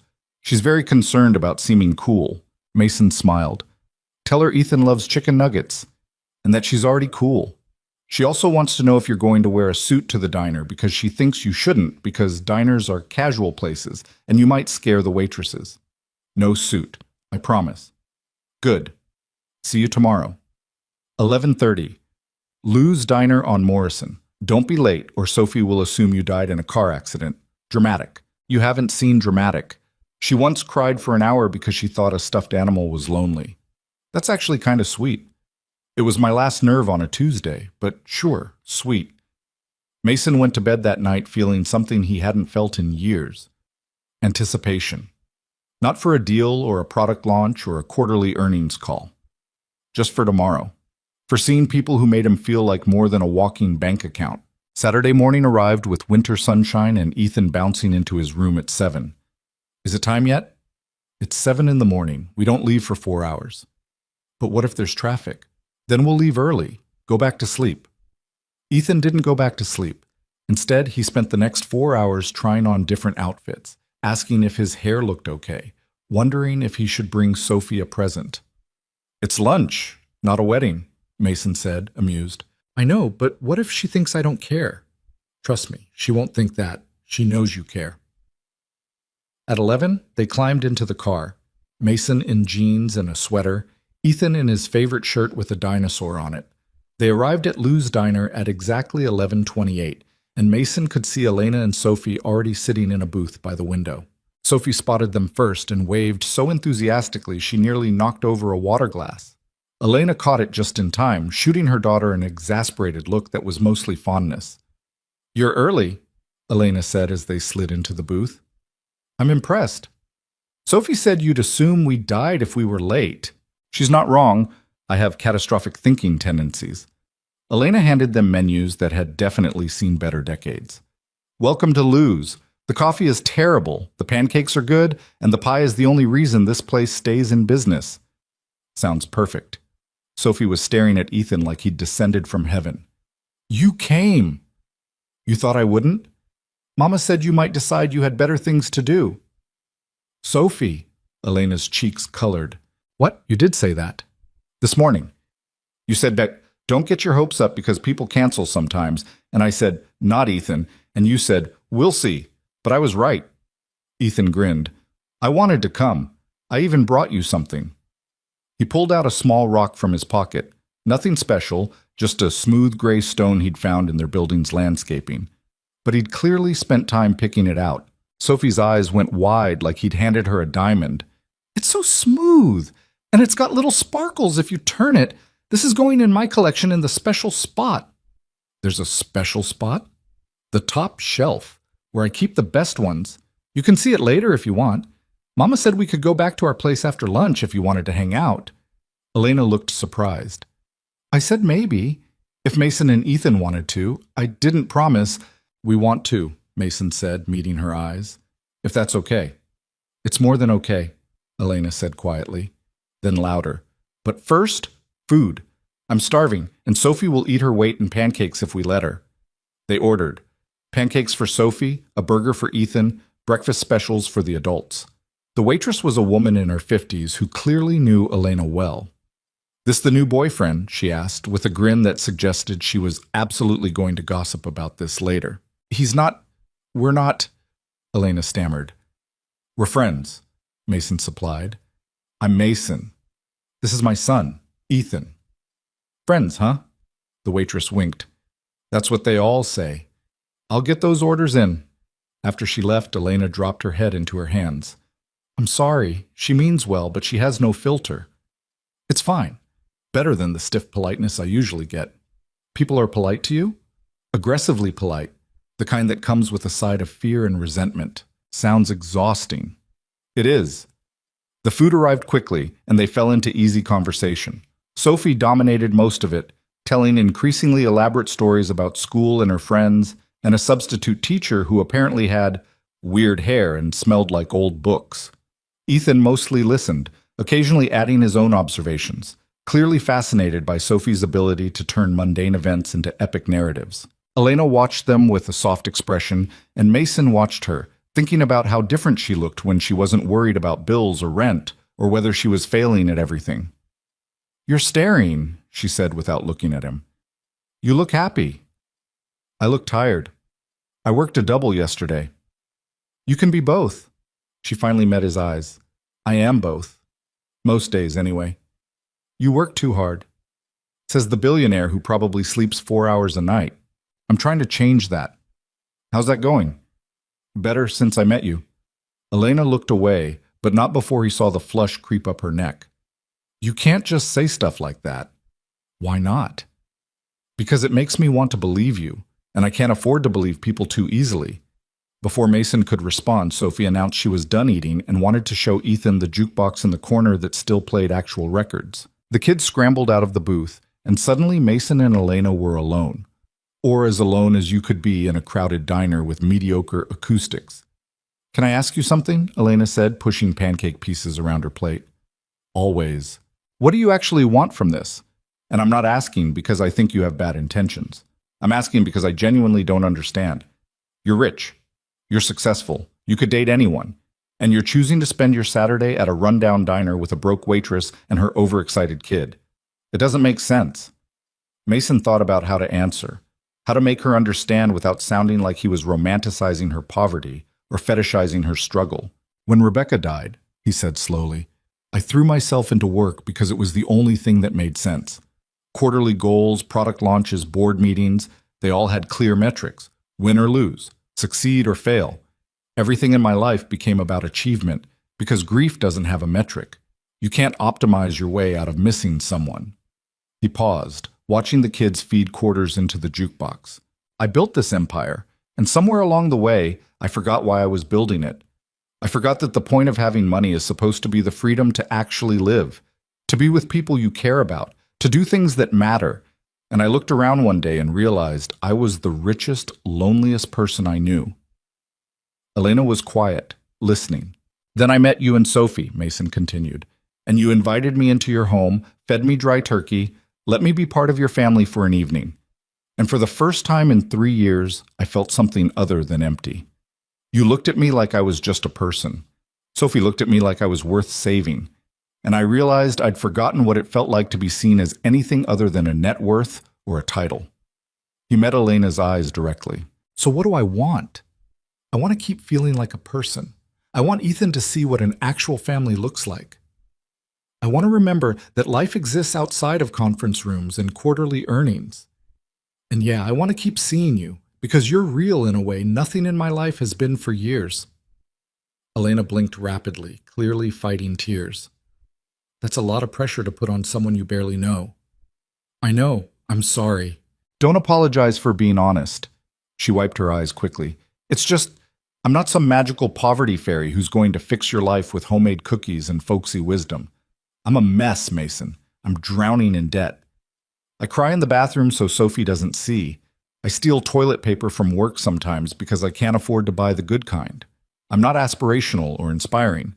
I'm just tired. And you're still here, still showing up for Sophie, still finding reasons to smile, still inviting sad billionaires to Christmas dinner. Mason reached across the table, stopped just short of touching her hand. That's not nothing, Elena. It feels like nothing most days. Then maybe we can both remind each other that we're something, even when it doesn't feel like it. She looked at his hand hovering near hers, then slowly closed the distance. Her fingers were cold from the iced water, calloused from years of waitressing. They were the realest thing he'd touched in years. This is scary, she whispered. I know. I don't know how to do this. How to let someone in. How to trust that you won't leave when you realize how complicated and messy my life actually is.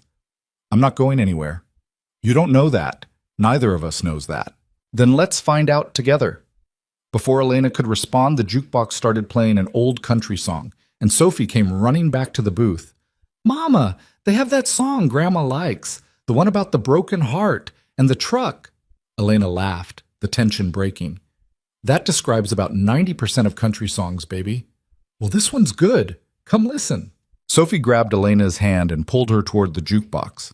Ethan followed, trying to explain to Sophie how records actually worked, which she found fascinating. Mason paid the check, leaving a tip that would probably make that waitress's entire week, and they headed back to Elena's apartment. The building looked even shabbier in daylight, but Mason barely noticed. He was too busy watching Elena and Sophie walk ahead of him, hand in hand, Sophie talking a mile a minute about something that had happened at school. Ethan fell into step beside Mason. I like them, he said quietly. Me too, buddy. Are you going to marry Sophie's mom? Mason nearly tripped. What? Marcus at school says when adults go on lunch dates, it means they're going to get married. Are you? It's more complicated than that. Do you want to? I barely know her. But if you did know her, would you want to? Mason looked at Elena, the way she bent down to hear something Sophie was whispering, the way her whole face lit up when she laughed at whatever her daughter had said, the way she existed in the world with such fierce determination despite everything trying to grind her down. Yeah, he said honestly. I think maybe I would. Okay. Ethan nodded like this was a perfectly reasonable answer. Sophie says her mom needs someone to fix the sink and help carry groceries, so if you marry her, you should probably learn to do that stuff. Noted. Back at the apartment, Maria was watching a cooking show and knitting something that might have been a scarf or possibly a small blanket. You're back early, she observed. Thought you'd be gone all day. Lunch was quick, Elena said, and Sophie wanted to show Ethan her rock collection. Ah, the famous rock collection. She's been reorganizing it all morning in preparation. Sophie beamed. Come on, Ethan. I'll show you the special shelf. The kids disappeared into Sophie's room and Maria jerked her head toward the kitchen. Elena, help me with the dishes. Mason, you're in charge of the living room. Don't break anything. It was clearly a setup to get Elena alone, but Elena went anyway, shooting Mason an apologetic look. Mason sat on the worn couch pretending to watch the cooking show while absolutely eavesdropping on the conversation happening in the kitchen. So, Maria's voice carried clearly, you going to tell me what's happening here or do I have to guess? Nothing's happening. Elena's voice was defensive. That man looks at you like you hung the moon, and you look at him like you're terrified and hopeful in equal measure. That's not nothing. It's complicated. It always is. Question is, are you going to let complicated stop you from maybe being happy? I'm happy now. You're surviving now. There's a difference. There was silence for a moment. Mason heard water running, dishes clinking. I'm scared, Mama, Elena said quietly. He's so far outside our world. And I like him. I really like him. And I think maybe he likes me too. But what if he's just lonely and we're convenient? What if he wakes up in a month and remembers he's a billionaire and we're just the poor family he helped out once? Then you'll survive. Same as you always do. But Sophie won't. She's already attached. She talks about Mason and Ethan like they're permanent, like they're family. And when he leaves, if he leaves, you're so busy expecting the worst that you're not even giving the best a chance to happen. The best doesn't happen to people like us. Says who? You? The universe? Some rule book I've never seen? Maria's voice softened. Mija, I know you've been hurt. I know Sophie's father did a number on you, but you can't spend the rest of your life waiting for the other shoe to drop. Sometimes people surprise you. Sometimes they actually stay. More silence. Then Elena, barely audible. What if I'm not enough? What if he realizes I can't keep up with his world? That I don't know which fork to use at fancy restaurants or how to talk to rich people or… Stop. You're enough exactly as you are. If he can't see that, he's an idiot. But I don't think he's an idiot. I think he's a lonely man who found something real in you and Sophie, and he's smart enough to know that's rare. In the living room, Mason felt like he was intruding on something private, but he couldn't exactly announce he'd heard everything without making it worse. Fortunately, Sophie saved him by emerging from her room with Ethan in tow. Mason, you have to see this rock. It's shaped exactly like a heart. Ethan found it in our apartment building's parking lot last week. Mason let himself be dragged to Sophie's room, grateful for the interruption. The room was tiny but carefully organized. The rock collection took up an entire shelf, each stone labeled with masking tape noting where and when it had been found. This is impressive, Mason said, genuinely meaning it. Sophie's been collecting since she was 4, like Ethan supplied. She has 63 rocks now. She wants to get to 100 by the time she's 7. That's very specific. I like goals, Sophie said seriously. Grandma says goals are important. What are your goals? The question caught him off guard. My goals? Yeah, like, what do you want to happen? Ethan says you run a big company. What do you want the company to do? How did you explain corporate strategy to a 6-year-old? I want to make things safer, Mason said slowly. My company builds software that protects information, keeps bad people from stealing important stuff. Like a superhero? More like a really complicated lock. That's cool. But what do you want for you? Not your company. You. Mason looked at this tiny girl with her collection of rocks and her 2 big questions and her absolute certainty that the world owed her honest answers. I want to be a better dad, he said. I want Ethan to know I love him. I want to stop working so much, and I want to figure out how to be happy instead of just successful. Sophie nodded like this made perfect sense. Those are good goals, better than rocks, probably, but rocks are still pretty great. Agreed. They spent the next hour in that cramped apartment, Mason and Ethan learning about rock classifications from Sophie's enthusiastic lecture, Elena and Maria joining them eventually, everyone squeezed into the small space that somehow held all of them. Around 4, Maria announced she had bridge club with some friends and headed out, leaving the 2 adults and 2 kids in the living room. We should probably go, Mason said, though he didn't particularly want to. Let you have your evening. You don't have to, Elena said. Unless you want to. I mean, it's Saturday. I'm not working tonight. We're just going to watch a movie and order pizza, probably. You're welcome to stay, if you want. She was nervous, Mason realized. Actually nervous about him staying. Like his presence mattered enough to make her anxious. We'd like to stay, he said. If that's really okay. It's okay. They ordered pizza, the cheap kind from the place down the street, not the artisan stuff Mason usually had delivered. The kids picked an animated movie that Ethan claimed he was too old for, but then got completely absorbed in anyway. Halfway through, Sophie fell asleep against Ethan's shoulder again, apparently a habit of hers. Ethan didn't seem to mind. He just adjusted slightly to make her more comfortable and kept watching the movie. Mason and Elena sat on the other end of the couch, close but not quite touching. The apartment was warm, almost too warm. The building's heat worked in extremes, and Elena had changed into sweatpants and an old t-shirt, her hair pulled back in a messy bun. She looked beautiful. This is nice, Mason said quietly. This is chaos. There's pizza grease on the coffee table, Sophie's drooling on Ethan's shirt, and I'm pretty sure the toilet's running again. Still nice. Elena smiled despite herself. You're weird. I'm starting to think that's a compliment. It is, sort of. They sat in comfortable silence for a while, the movie playing, the kids absorbed in it. Outside, the winter evening settled over the city, and Mason thought about how 6 days ago he'd been sitting in a cafe planning to disappear from his own life. And now he was here, in a cramped apartment that smelled like cheap pizza and someone's vanilla candle, watching a kids' movie he'd never heard of, feeling more at home than he had in his $15 million penthouse in years. Mason? Elena's voice was quiet. Yeah? Earlier, at the diner, when you said you wanted to keep seeing me. She paused, choosing words carefully. Did you mean that? Or were you just being nice? I meant it. Why? Why do you think? I don't know. That's why I'm asking. Mason turned to look at her properly. Because you make me want to be better. Because your daughter decided I was worth saving, and I want to prove her right. Because when I'm with you, I remember what it feels like to be a person instead of a corporation. Because you're kind even when you're exhausted, and you're honest even when it's hard.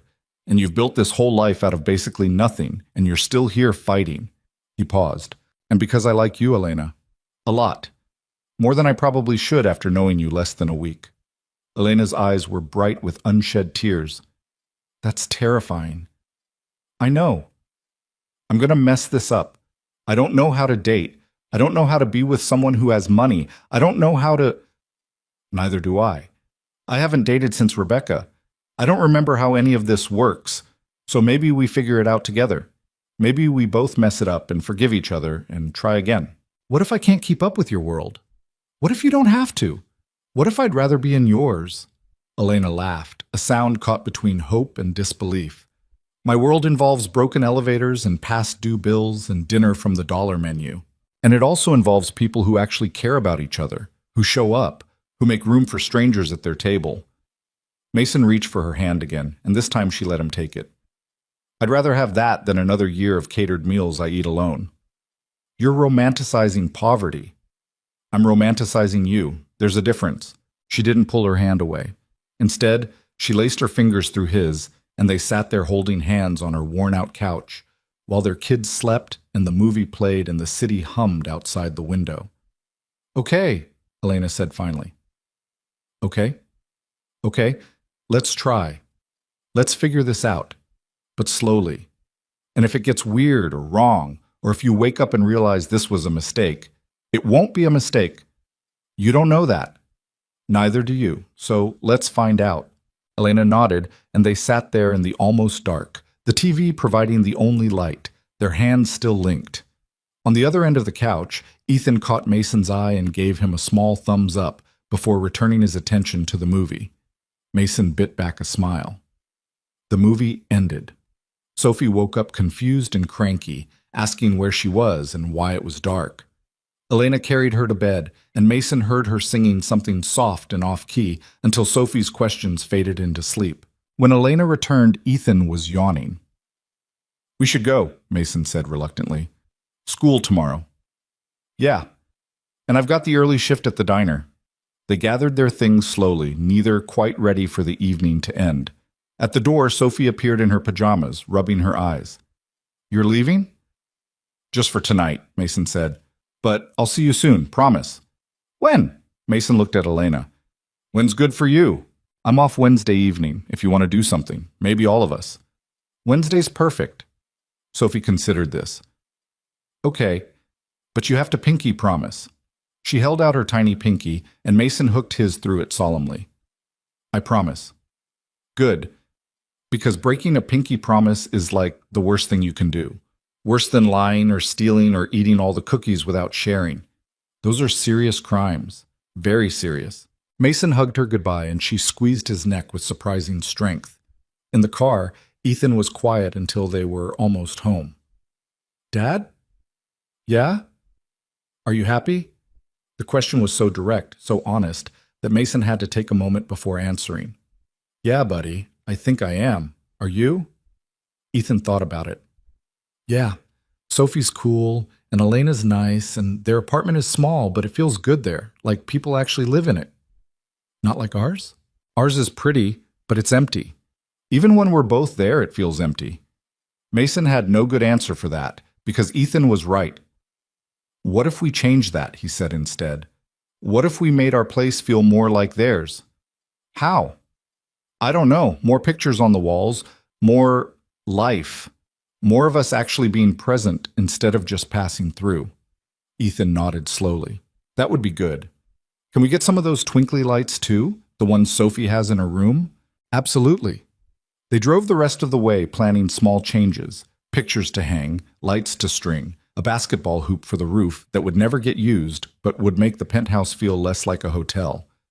That night, Mason tucked Ethan into bed, something he realized he hadn't done in months. "Dad? Yeah? I like how things are changing. Me too. Don't go back to how you were before, okay?" The request was simple but devastating. "I won't, I promise." "Pinky promise?" Mason linked pinkies with his son, the same way he had with Sophie an hour earlier. "Pinky promise." Ethan smiled and rolled over, clutching his dinosaur. Mason stood in the doorway watching him for a long moment before turning off the light. In his own room, Mason found a text from Elena. "Sophie's asking if you're her dad now. I told her it doesn't work like that. She's not convinced. Fair warning." Mason smiled and typed back, "What did you tell her?" "That you're a friend who cares about us." She said that sounds like what dads do. I said some friends do that too. She's still not convinced. Smart kid, too smart sometimes. Makes lying to her harder. Good thing you're a terrible liar. Rude. Also accurate. See you Wednesday? Wednesday. And Mason? Thank you. For today. For all of this. For being, I don't know, real. Thank you for letting me. Mason set down his phone and looked around his bedroom. Expensive, perfectly designed, completely soulless. He thought about Elena's cramped apartment with its mismatched furniture and hand-me-down decorations, and the warmth that filled every corner. He thought about Sophie's rock collection and Maria's sharp observations and Ethan's small thumbs up from across the couch. He thought about Elena's hand in his and the way she'd looked at him when he said he liked her, terrified and hopeful in equal measure, just like Maria had said. For the first time in 3 years, Mason Reed went to bed without the crushing weight of loneliness pressing down on his chest. He had somewhere to be on Wednesday. Someone waiting for him. Something that felt like the beginning of an actual life instead of just an expensive simulation of one. He had 4 days to not screw it up. He was going to try like hell not to. Wednesday didn't come fast enough, and when it did, it brought complications Mason hadn't anticipated. The trouble started Tuesday morning when his CFO cornered him after a strategy meeting with news that a major client was threatening to pull their contract unless Mason personally flew to Seattle to smooth things over. $3 million a year, gone, unless he got on a plane by Wednesday afternoon. "Tell them I can't make it until Thursday," Mason said, already mentally rearranging his schedule. His CFO blinked. "Thursday might be too late. They're talking to our competitors. If we don't show we're taking this seriously," "I am taking it seriously. I'm also taking my personal life seriously for the first time in 3 years. Tell them Thursday morning, first thing. I'll stay as long as they need, but not Wednesday." The CFO stared at him like he'd announced he was joining a circus. "Mason, this is $3 million. I know what it is, and I know what Wednesday is too. Thursday. That's my offer." She left looking concerned about his mental health, but she made the call. The client agreed to Thursday, though not happily. Crisis averted. Barely. Wednesday afternoon found Mason leaving the office at 3, practically unheard of, to pick up Ethan from school. He'd promised to take both kids to the Science Museum while Elena worked her shift, then they'd all meet up for dinner at her apartment after. Ethan was waiting by the front entrance, and his face lit up when he saw Mason's car instead of Jennifer's usual sedan. "You really came," Ethan said, climbing in. "I said I would." "I know, but—" Ethan trailed off, and Mason heard all the things his son didn't say. "But you usually don't. But work usually comes first. But I've learned not to count on it." "Things are different now," Mason said. "I'm making them different." They picked up Sophie from her school across town, a public elementary that looked like it was held together with duct tape and hope. Sophie came running out in a coat that was definitely too small, her backpack dragging on the ground behind her. "Mason! Ethan!" She threw herself into the car with her usual enthusiasm. "Mama said you're taking us to see science stuff. I've never been to a museum before.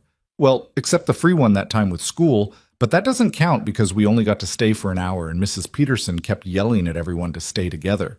The Science Museum was everything Sophie had hoped for, and more.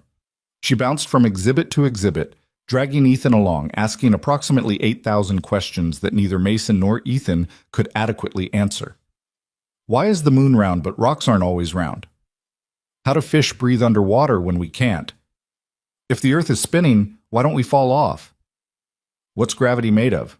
Ethan tried his best to answer, and when he couldn't, they'd read the placards together, heads bent close. Mason hung back, watching them, taking photos on his phone that he'd probably never look at again, but wanted to capture anyway. At the dinosaur exhibit, Sophie stood in front of a T-Rex skeleton with her mouth open. "That's the biggest chicken I've ever seen," she whispered. "It's not a chicken," Ethan said, grinning. "It's a dinosaur."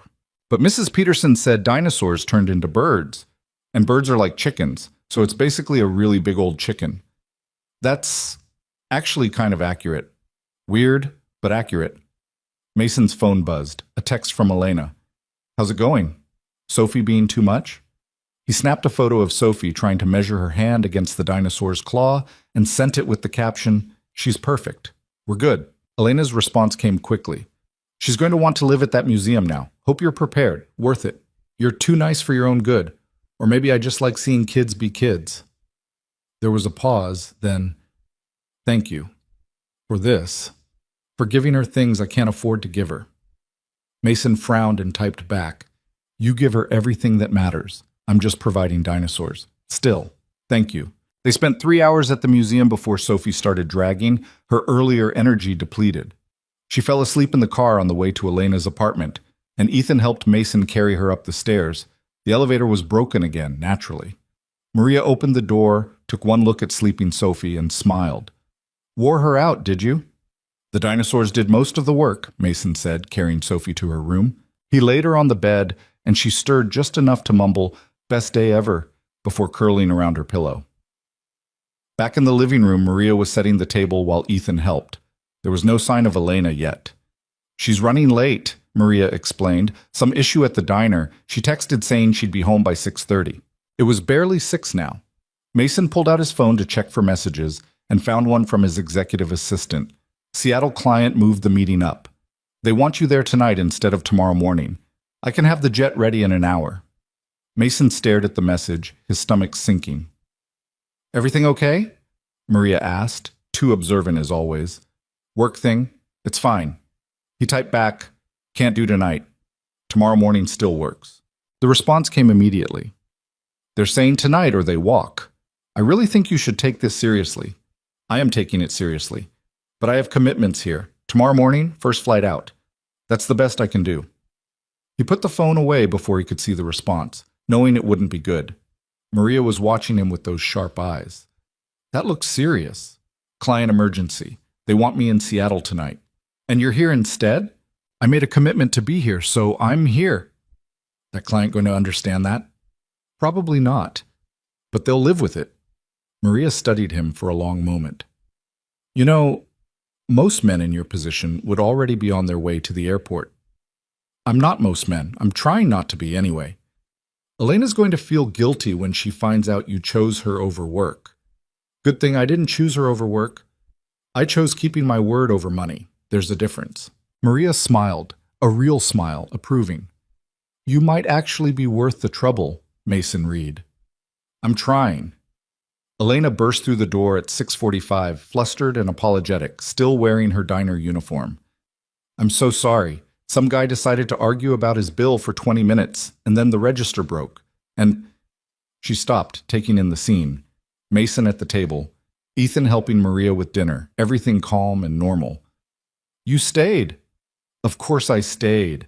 I thought maybe you'd have to leave. Work emergency or something."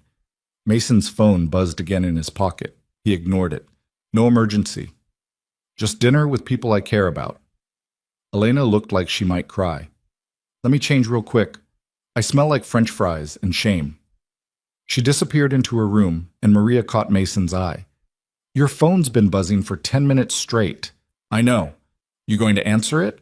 "Nope. They're going to keep calling. They'll survive." Ethan looked up from the napkins he was folding. "Is it the Seattle thing?" "How do you know about Seattle?" "I heard Jennifer talking to your assistant yesterday. She said you were supposed to go tonight, but you refused." Mason sighed. Nothing stayed secret in his world. "Yeah, it's the Seattle thing, but it's handled, or it will be, tomorrow." "What if they don't wait until tomorrow?" "Then they don't, and we'll figure it out." Elena emerged in jeans and a sweater, her hair down, looking more relaxed. "Figure what out?" Nothing important, Mason said before Ethan could answer. What's for dinner? Maria had made chicken enchiladas, the kind where you could tell everything was made from scratch, nothing from cans or packages. They ate around the small table, Sophie joining them halfway through after waking from her nap full of renewed energy and questions about dinosaurs. Did you know, she announced through a mouthful of rice, that the T-Rex probably had feathers? Ethan told me. It's weird, but also kind of cool. Very cool, Elena agreed, shooting Mason a grateful look. Mason's phone buzzed again. Then again. Elena noticed.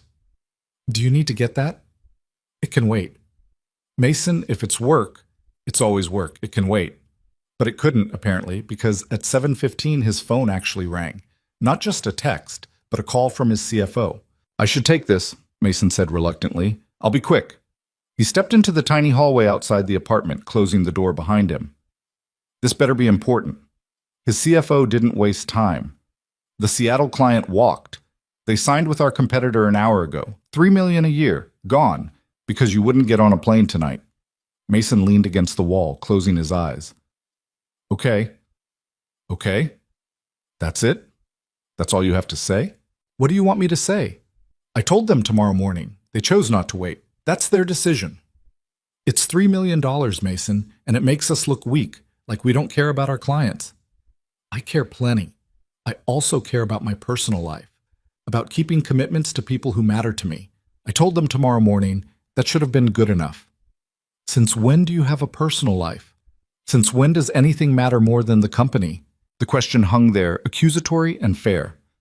Since I realized the company was killing me, Mason said quietly. Since I realized my son barely knows me. Since I figured out that all the money and success in the world doesn't mean anything if you're too miserable to enjoy it. His CFO was silent for a moment. Are you having a breakdown? Should I be worried? I'm having a breakthrough, and no, you shouldn't be worried. I'll be in tomorrow morning. We'll find other clients. We'll be fine. Mason, I have to go. I'm having dinner with my family. He hung up before she could argue, and the word echoed in his head. Family. He'd said it without thinking, and it had felt right. When he came back inside, everyone was looking at him. Everything okay? Elena asked carefully. Lost a client. $3 million a year. She paled. Because of tonight? Because you're here instead of... Because they wanted me to drop everything and fly to Seattle immediately, and I said tomorrow instead. They didn't like that answer. Mason, you should have gone. We would have understood. Would you have? Or would you have filed it away as more evidence that I'm not reliable? That work always comes first? Elena opened her mouth, closed it. I made a commitment to be here tonight, Mason continued, to take the kids to the museum, to have dinner with you. I'm not breaking that commitment because some client threw a tantrum about having to wait 12 hours. But $3 million is nothing compared to what I'd lose if I kept putting work first and people last. He sat back down, picked up his fork. Can we eat? These enchiladas are getting cold, and they're too good to waste. Maria was smiling into her napkin. Sophie looked confused but delighted by the drama. Ethan was watching his father with something that looked like pride. Elena still looked worried. You're insane. Probably, but I'm insane in here, so that's something. They finished dinner with easier conversation, though Mason could tell Elena was still processing what had happened. After they'd cleaned up, Mason insisted on helping despite Maria's protests. The kids settled in for a movie, and Elena pulled Mason aside into the kitchen. We need to talk about what just happened. Okay. You can't lose millions of dollars because of dinner with us. That's not sustainable. That's not okay. The company has revenue in the billions. We'll survive losing one client. That's not the point. The point is you're making decisions that could hurt your business because of us, because of me. And I can't be responsible for that. Mason turned to face her fully. You're not responsible for my choices. I am. And I chose to honor my commitment to you and the kids over a client who couldn't wait one night. That's not on you. But what if it keeps happening? What if we keep costing you things? Then I'll decide what matters more. And Elena, I'm going to keep choosing you. That's going to scare you, and you're going to keep trying to push me away for my own good. But I need you to hear me. I'm choosing this. I'm choosing you. I'm choosing a life that includes people I care about over a life that's just endless work. That's not fair. What's not fair? Saying things like that. Making me believe this could actually work. Making me hope. Her voice cracked. I can't afford hope, Mason. Hope is expensive, and I'm already broke. Mason wanted to pull her into his arms, but he held back, giving her space. What if I hope enough for both of us? What if I keep showing up until you believe I'm not going anywhere? What if you can't? What if the company needs you? What if Ethan needs you? What if your whole life pulls you back and we're just a phase you went through? Look at me. Mason waited until she met his eyes. You're not a phase. Sophie's not a phase. What we're building here, it's not temporary. I know you don't believe that yet. You've been disappointed too many times, but I'm going to keep showing up until you do believe it. You keep saying that. Because it's true. Elena laughed, a broken sound. You lost $3 million tonight, and I'd do it again. That's insane. So you keep telling me. They stood there in the cramped kitchen, the sounds of the movie drifting in from the living room, the weight of the conversation settling around them. I'm scared, Elena whispered. I know. I don't know how to do this, how to let you in, how to believe you'll stay. Then don't believe it yet. Just let me keep proving it. Before Elena could respond, Sophie appeared in the doorway, rubbing her eyes. Are you guys fighting? No, baby, Elena said quickly. Just talking. It sounded like fighting. Mama has her fighting voice. I don't have a fighting voice. You do. It gets all squeaky and weird. Are you mad at Mason? Elena sighed. No, I'm not mad at Mason. Is Mason mad at you? No, Mason said. Nobody's mad at anybody. Sophie studied them both with unsettling perception. Then why do you both look sad? We're not sad. We're just... Elena trailed off, clearly not sure how to explain adult anxiety to a 6-year-old. We're figuring things out, Mason supplied. Sometimes that's hard. Oh, okay. Sophie accepted this with the easy resilience of childhood. Can we have ice cream? Grandma said maybe if we asked nicely. Grandma's trying to get out of her diet again, Elena muttered, but she was smiling. Fine, ice cream, but just one scoop. Sophie cheered and ran back to the living room to share the good news. Elena looked at Mason. We're okay? She asked quietly. We're okay. But, Elena, we need to talk about something eventually. What? Where this is going, what we're doing. Because Sophie's not wrong. She asked if I'm going to be her dad, and we can't keep being vague about this. Not with kids involved. Elena paled. She asked you that? She asked you that, according to your text. But the question stands. Mason, we've known each other less than 2 weeks. I know, and I'm not asking you to decide right now. I'm just saying we should think about it, about what we want this to be. What do you want it to be? Honestly? Everything. I want to wake up in your cramped apartment with Sophie jumping on the bed. I want to help with homework and fix broken elevators and eat dinner at that table every night. I want Ethan to have siblings and Sophie to have a dad who actually shows up and you to have someone who sees how extraordinary you are, even when you're exhausted and wearing French fry smell. Elena's eyes were wet. You can't just say things like that. Why not? It's true. Because it makes me want to believe you, and I can't afford to believe people. What if this time you can? Before she could answer, Maria called from the living room. If you two are done having your Hallmark moment, the ice cream is melting. They rejoined the others, and Mason helped scoop ice cream into mismatched bowls, while Sophie provided detailed instructions on proper ice cream distribution techniques. Ethan gets more because he's bigger, but not too much more because that's not fair, and Grandma gets the least because she's on a diet even though she says she's not, and Mama gets the middle amount, and you get whatever's left, which is probably a lot because we're almost out. That's very specific, Mason said, following her directions. I'm good at ice cream math. They ate ice cream and watched the rest of the movie, Sophie falling asleep again halfway through, this time on Mason's lap instead of Ethan's. Mason didn't move, didn't want to disturb her, just sat there with this small girl trusting him enough to sleep on him. When the movie ended, it was past 9 and Ethan was yawning. We should go, Mason said reluctantly. Elena carefully lifted Sophie from his lap. She's getting too big for me to carry much longer. She's perfect size. You're biased. Completely. At the door, Maria gave Mason a long look. You did good tonight, choosing people over profit. Most men don't know how to do that. I'm learning. Keep learning. These girls are worth it.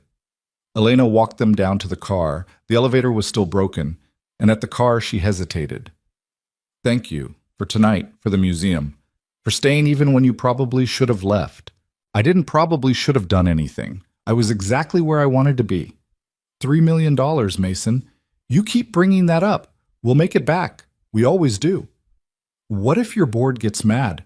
What if they think you're not focused? Then I'll remind them I built this company from nothing, and I can run it however I want. Elena, stop trying to find reasons this won't work. I'm not trying. They just keep appearing. Mason cupped her face gently. Can I kiss you? She blinked, caught off guard. What? Can I kiss you? I've been wanting to all night, but I didn't want to assume. Yes, she interrupted. Yes, you can kiss me. So he did, right there in the parking lot next to his BMW that cost more than her annual salary, with Ethan probably watching from the back seat and Maria definitely watching from the fourth-floor window. It was brief, gentle, perfect, and when they pulled apart, Elena was smiling. Okay, she said. Okay? Okay, I believe you. A little bit, maybe. I'll take it. But if you're going to keep kissing me, we need to have rules about in front of the kids and appropriate timing, and Mason kissed her again, shutting up the anxiety spiral. Rules, he agreed when they broke apart. We can make rules. Tomorrow. Right now, I'm just going to enjoy the fact that you're letting me do this. Don't make me regret it. I won't, I promise.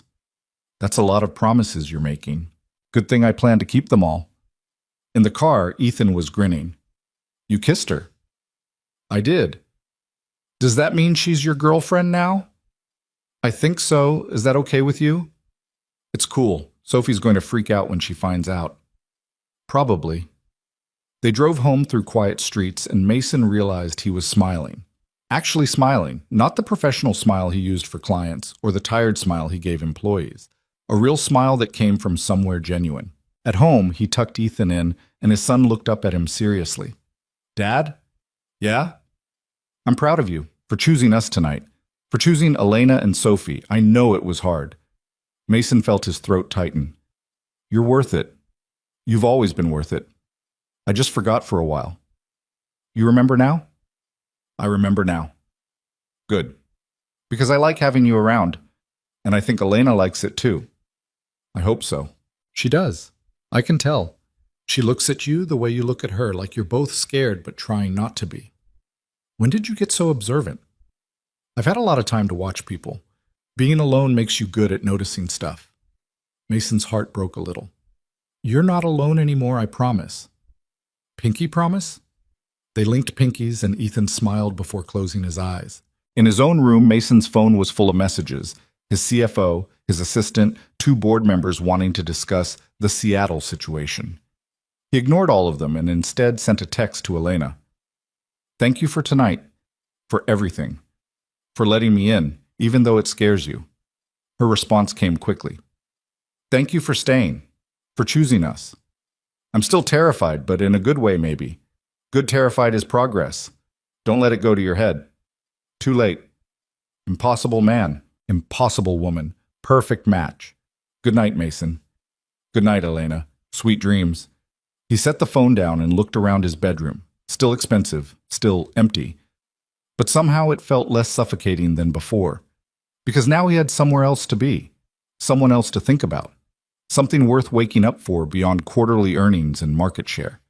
Tomorrow he'd deal with Seattle and angry board members and the mess he'd created by choosing people over profit. Tonight he'd fall asleep thinking about a woman in a cramped apartment who smelled like French fries and hope, and a little girl who collected rocks and decided he was worth saving, and his own son who was learning to trust him again.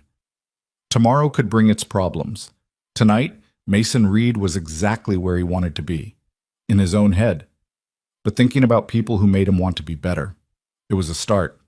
It was enough. For now, it was everything. The fallout from Seattle hit harder than Mason expected. Thursday morning brought an emergency board meeting, the kind where everyone spoke in carefully measured tones that barely concealed their anger.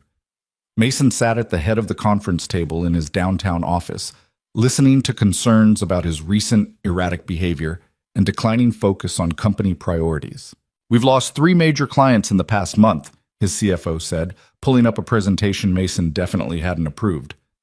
And while the Seattle situation was the most visible, there's a pattern emerging of delayed responses, missed calls, and what several clients have described as a lack of urgency. Is this about the clients or about me leaving the office before 7? Mason asked. The silence that followed was answer enough. His lead investor, a man named Richard Chen, who'd backed Reed Technologies from the beginning, leaned forward. Mason, we're concerned. You built this company with obsessive focus. You were available 24/7. You lived and breathed this business. And now you're leaving early for personal commitments, turning down meetings, losing clients because you won't get on a plane when they need you. What changed? Everything, Mason wanted to say. I remembered I have a son. I met a woman who makes me want to be human again. I realized success without happiness is just expensive misery. But he couldn't say that to a room full of people who measured worth in quarterly returns. I'm restructuring my priorities, he said instead. The company is strong. We have good people. We don't need me micromanaging every decision. We need you present, another board member interjected. We need the Mason Reed who built this empire, not whoever you've become in the last 2 weeks.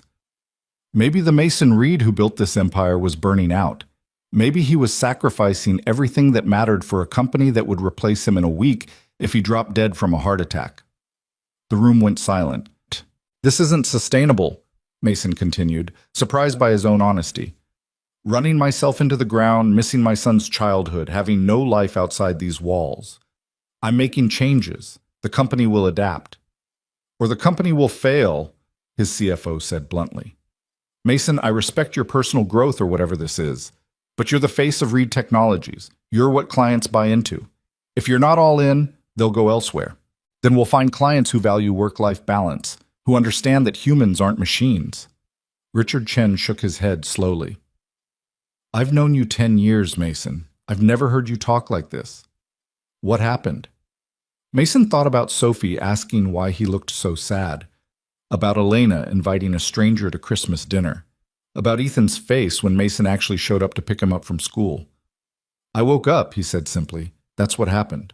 The meeting ended with a compromise Mason hated. He'd commit to being more available, more responsive, but he wouldn't sacrifice his evenings and weekends unless it was truly critical. The board wasn't happy, but they also couldn't deny that Reed Technologies was still profitable, still growing, still dominant in their market. But Mason left that conference room knowing something had shifted. He couldn't be the man they wanted and the man he was trying to become.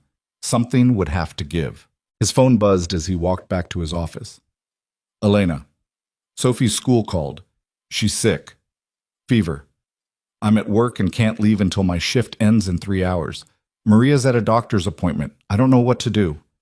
Mason didn't hesitate. I'll get her. Which school? You can't just leave work to... Which school, Elena? She sent the address. Mason grabbed his coat, told his assistant he was leaving for the day, and ignored the looks from his executive team as he walked out. Sophie's school was a 20-minute drive from downtown. Mason found the nurse's office easily enough, and Sophie was curled up in a chair looking miserable, her face flushed with fever. Mason? She looked up confused. What are you doing here? Your mom asked me to pick you up. How are you feeling? My throat hurts, and my head, and everything's too hot. The school nurse looked between them. Are you Sophie's father? I'm a family friend. Her mother is at work and asked me to get her. The nurse hesitated, clearly uncertain about releasing a child to someone who wasn't a parent or legal guardian. Sophie solved the problem by throwing her arms around Mason's neck. He's Mama's boyfriend. It's okay. I want to go with Mason. The nurse raised an eyebrow but checked her records. I'll need to call Ms. Brooks to confirm. She did, and Elena must have given authorization because 5 minutes later, Mason was carrying a feverish 6-year-old to his car. Where are we going? Sophie asked, her voice small and scratchy. My place. It's closer and you need rest. I'll text your mom. Sophie nodded against his shoulder, and Mason realized she was shivering despite the fever. He cranked up the heat in the car and drove carefully back to the Pearl District. Getting Sophie up to the penthouse took some maneuvering. She was too big to carry easily, but too sick to walk steadily. But they managed. Inside, Mason set her on the couch and went to find medicine and a thermometer. This place is really big, Sophie mumbled, looking around with fever-bright eyes. And really quiet. I know, too big and too quiet. You should get a dog. Dogs make noise. That's actually a good idea. He gave her children's ibuprofen and took her temperature, 102.3, high enough to be concerning but not emergency room level. Then he made her tea with honey, the way Maria had made it on Christmas Eve, and set her up with blankets and pillows and a kid's movie on the massive TV she'd barely noticed during their pool visit. Within 20 minutes, she was asleep, and Mason sat watching her, this tiny girl who'd decided he was worth saving, now trusting him enough to sleep in his home while sick. His phone rang. Elena panicked. Is she okay? The nurse said 102 fever. Should I leave work? I can tell my manager it's an emergency. She's okay, Mason said quietly. I gave her medicine. She had some tea, and she's sleeping now. You don't need to leave work. I've got her. Mason, you can't just bail on work to take care of my kid. I just did, and I do it again. But your company, the board, don't you have important... Nothing's more important than this, than her, than you. When are you going to believe that? Elena was silent for a moment. You're going to make me cry at work. Sorry. No, you're not. You're right. I'm not. Mason glanced at Sophie, making sure she was still sleeping. When does your shift end? 4, but I can come get her after. You don't have to. Come here when you're done. I'll order dinner. We'll make sure she's okay together. Mason, please, let me help. Let me be here for you. Another pause. Okay, I'll come at 4. Thank you for everything.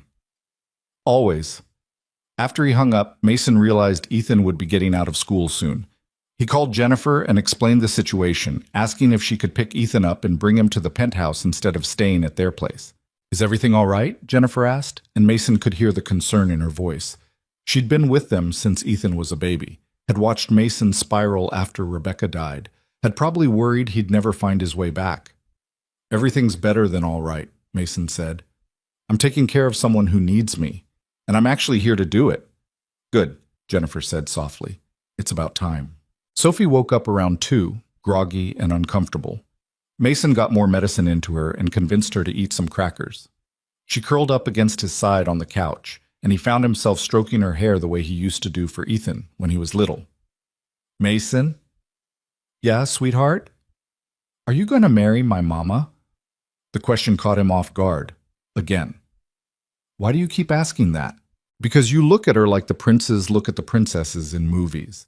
And you make her smile the real way, not the pretend way she does when she's sad, but doesn't want me to know. The real way? Yeah, where her eyes smile too, not just her mouth. Mason's chest tightened.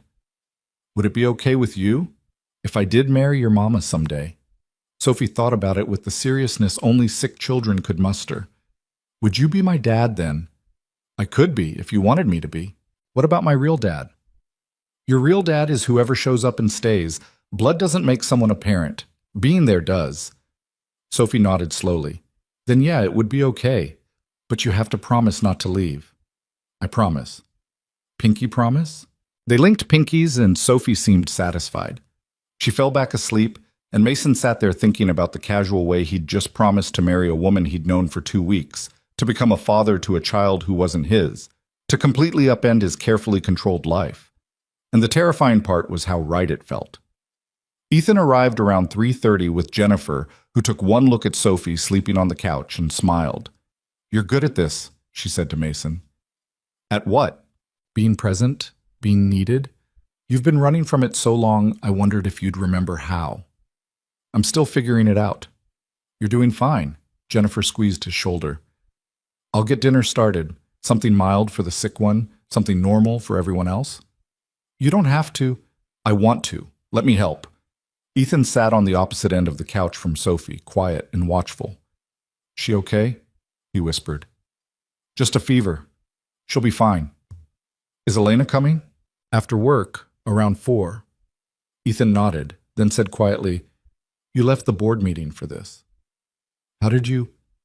I heard Jennifer on the phone earlier. She said you walked out of an important meeting to get Sophie from school. It was the right thing to do. The board's going to be mad. Let them be mad. This mattered more. Ethan studied his father for a long moment. You really love her, Elena. And Sophie. It wasn't a question, but Mason answered anyway. Yeah, I really do. Good. Because I think they love you too, even if they're scared to say it. Sophie stirred, waking up. She saw Ethan and smiled weakly. Hi. Hi, you look terrible. Thanks. You look like a dinosaur. That doesn't even make sense. I have a fever. Nothing makes sense. They bickered gently, the way siblings might, and Mason watched them with something warm unfurling in his chest. Elena arrived at 4:15, still in her diner uniform, her hair escaping from its ponytail, looking exhausted and worried. How is she? Fever's down to 100.5. She's had medicine, fluids, and crackers. She's okay. Elena dropped onto the couch, gathering Sophie into her arms. Baby, how are you feeling? Better. Mason gave me the good medicine. And Ethan said I look terrible, which means he cares because that's how boys show affection according to Grandma. That's actually accurate, Elena said, smoothing Sophie's hair. Thank you, she said to Mason, for getting her, for taking care of her, for missing work, and stop thanking me. This is what people do when they care about each other. I'm not used to people caring about us. Get used to it. Jennifer emerged from the kitchen. Dinner's ready, chicken soup for Sophie, pasta for everyone else. And I made brownies because sick days require chocolate. They ate around Mason's massive dining table that had probably never hosted a family dinner before. Sophie picked at her soup, still not feeling great, but the color was returning to her cheeks. Ethan and Jennifer kept the conversation going, and Elena slowly relaxed, the worry line smoothing from her face. After dinner, Jennifer left and Maria called to check on Sophie. Then she asked to speak to Mason. You picked her up from school, Maria said without preamble. Her mom needed help. You left work in the middle of the day for a kid who's not even yours. She is mine. Maybe not legally, but she's mine. Maria was quiet for a moment. You know Elena's going to fight this. Fight what? You. Us. This whole thing. She's going to get scared and try to push you away. She's done it before with anyone who gets too close. I'm not going anywhere. That's what they all say. I'm not them. No, Maria agreed. You're not. But she doesn't know that yet. And when she gets scared, really scared, she's going to test you. She's going to look for reasons you'll leave. And when she can't find any, she might try to create them. Why are you telling me this? Because I like you. Because you're good for her and Sophie. Because I don't want you to give up when she inevitably panics and tries to sabotage this. Maria paused. She deserves to be happy. She just doesn't believe she's allowed to be. I'll remind her. Good. Now, let me talk to my granddaughter. Mason handed the phone to Sophie, who immediately launched into a detailed explanation of her fever in Mason's penthouse and how Ethan said she looked terrible but meant it nicely. While Sophie talked, Elena moved to the windows overlooking the city. Mason joined her.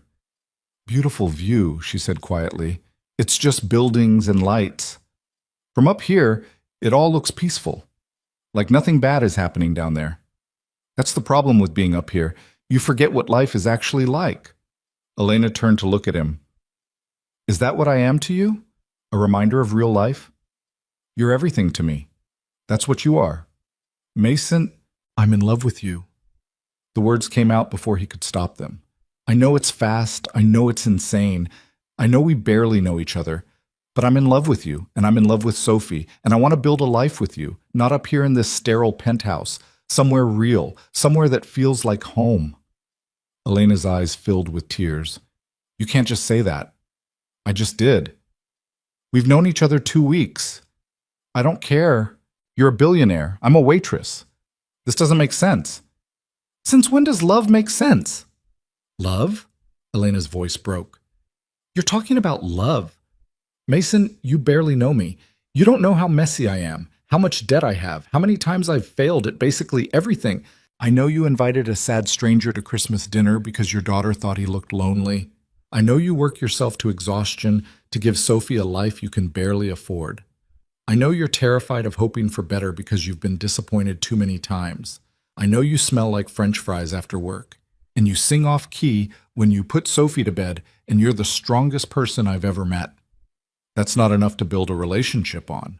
Then what is? What do you need from me to believe this is real? Elena wiped her eyes roughly. I need you to understand what you're signing up for. My life is complicated. Sophie's going to have questions about her real dad. Maria's going to meddle constantly. I have student loan debt from a degree I never finished. I have medical bills from when Sophie was born. I can't afford nice restaurants or fancy vacations or any of the things you're probably used to. I don't want those things. I want you. I want Sophie. I want family dinners in a cramped apartment and broken elevators and rock collections and movie nights where everyone falls asleep halfway through. For how long? A month? 6 months? Until the novelty wears off and you remember you have a whole other life waiting? Mason took her hands. Elena, look at me. I'm not going anywhere. I'm not some rich guy slumming it for excitement. I'm a man who was slowly dying inside his own life until your daughter decided I was worth saving. You brought me back to life. Why can't you believe I want to stay? Because everyone leaves, Elena whispered. My dad left when I was 10. Sophie's dad left when she was 2. Every boyfriend I've ever had leaves when things get hard or real or boring. People don't stay. That's just how it works. Then I'll be the first one who does. You can't promise that. Watch me. Before Elena could argue, Sophie called from the couch. Mama, I don't feel good again. They both rushed over. Sophie's fever had spiked again, back up to 102.8. Mason got more medicine while Elena felt her daughter's forehead, her worry visible. Should we take her to the ER? Mason asked. Not yet. If it doesn't come down in an hour, then yeah. Elena looked at him. You don't have to stay. This isn't your... Don't finish that sentence. Where are we going to be more comfortable, here or your place? My place. Sophie's bed, her things. She'll rest better there. Then let's go. They packed up quickly. Mason drove them across town, Elena in the passenger seat, Sophie and Ethan in the back. Sophie dozed fitfully, and Ethan held her hand without being asked. At Elena's apartment building, the elevator was still broken.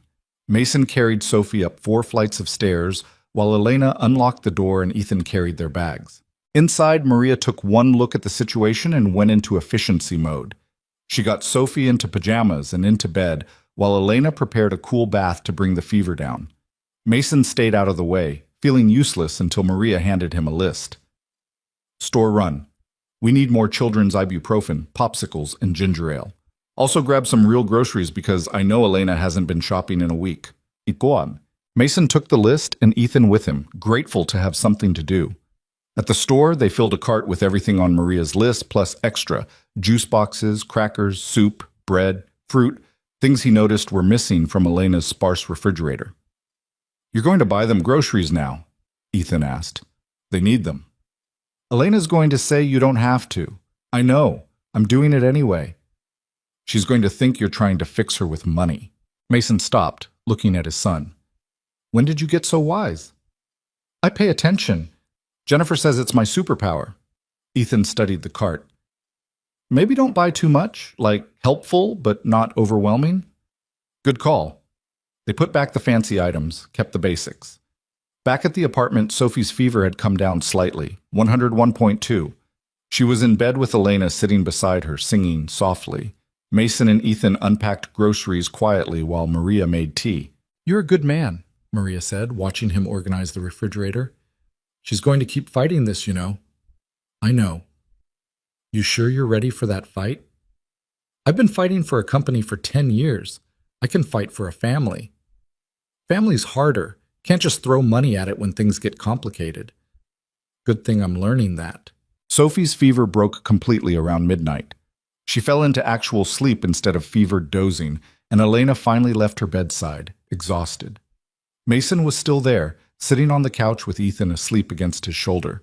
Maria had gone to bed hours ago. You're still here, Elena said, sitting beside him carefully so as not to wake Ethan. Where else would I be?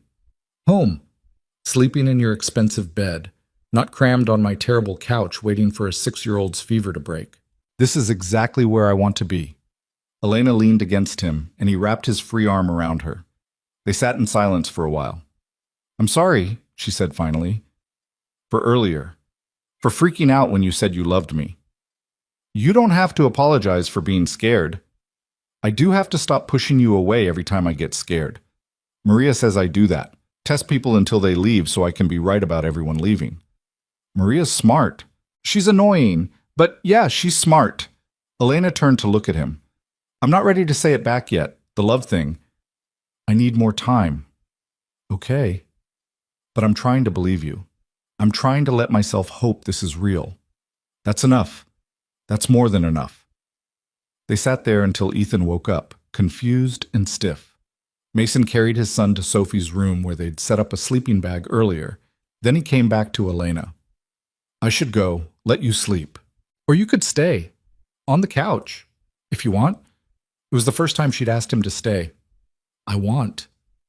Elena brought him a pillow and a blanket, and Mason settled onto her terrible couch that was too short and too lumpy and absolutely perfect. Good night, Mason. Good night, Elena. She paused at her bedroom door. Thank you. For today. For all of it. Always. Mason woke to the smell of coffee and Maria's voice cutting through the early morning. He's still here, on the couch. Looking uncomfortable as hell, but here. I can hear you, Mason called. Good. Then you can hear me say breakfast is in 10 minutes, and you look like you slept in a pretzel. He definitely felt like he'd slept in a pretzel.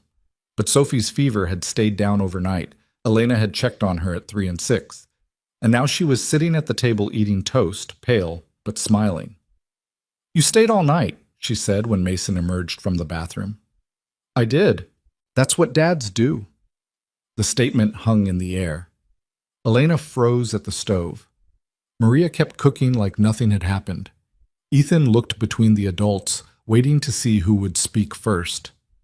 Yeah, Mason said finally. That's what dads do. Sophie beamed. Elena's eyes filled with tears, but she didn't argue. Over breakfast, Mason's phone buzzed relentlessly. His assistant, his CFO, board members wanting to know where he was, why he wasn't responding, whether everything was all right. He silenced it. Don't you need to deal with that? Elena asked. It can wait. Mason, you can't just ignore your company. I'm not ignoring it. I'm prioritizing. There's a difference. But Elena looked worried, and Mason knew Maria's prediction was coming true. Elena was looking for reasons to push him away, to prove he'd eventually choose his other life over this one. After breakfast, Mason pulled Elena aside. We need to talk about something. That's never a good way to start a conversation. I need to make some changes. Big ones. Elena paled. You're leaving. What? No, the opposite. Mason took her hands. I'm restructuring the company, hiring a new CEO to handle day-to-day operations, stepping back from the board. I'll still be majority owner, still be involved in major decisions, but I won't be running everything anymore. Mason, you can't do that because of us. I'm doing it because of me. Because I built something successful but unsustainable. Because I want a life outside of conference rooms. Because I have a son who needs me, and a woman I love, and a little girl who's decided I'm worth saving. What if you regret it? What if I don't? What if this is the best decision I've ever made? You barely know us. You can't restructure your entire life for people you barely know. Elena, I know you. Maybe not every detail of your life story, but I know what matters. I know you're kind and strong and terrified of being hurt again. I know you'd rather push away something good than risk being disappointed.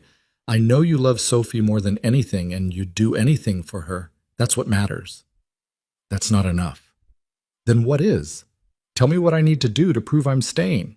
Elena pulled away, wrapping her arms around herself. I don't know. I don't know if there's anything you can do because the problem isn't you. It's me. I'm broken, Mason. I've been disappointed so many times that I can't believe in good things anymore. Then let me believe enough for both of us until you can believe it yourself. That's not fair to you. I don't care about fair. I care about us. Sophie appeared in the doorway, still pale, but better. Are you guys fighting again? We're not fighting, Elena said quickly. You have your fighting face on. Mama, don't mess this up. Mason's good. He stayed all night even though our couch is terrible. He bought us groceries. He picked me up from school when I was sick. That's dad stuff. Don't make him leave. Sophie, I mean it. You always say people leave, but maybe they leave because you make it so hard to stay. Maybe if you let people love you, they wouldn't go.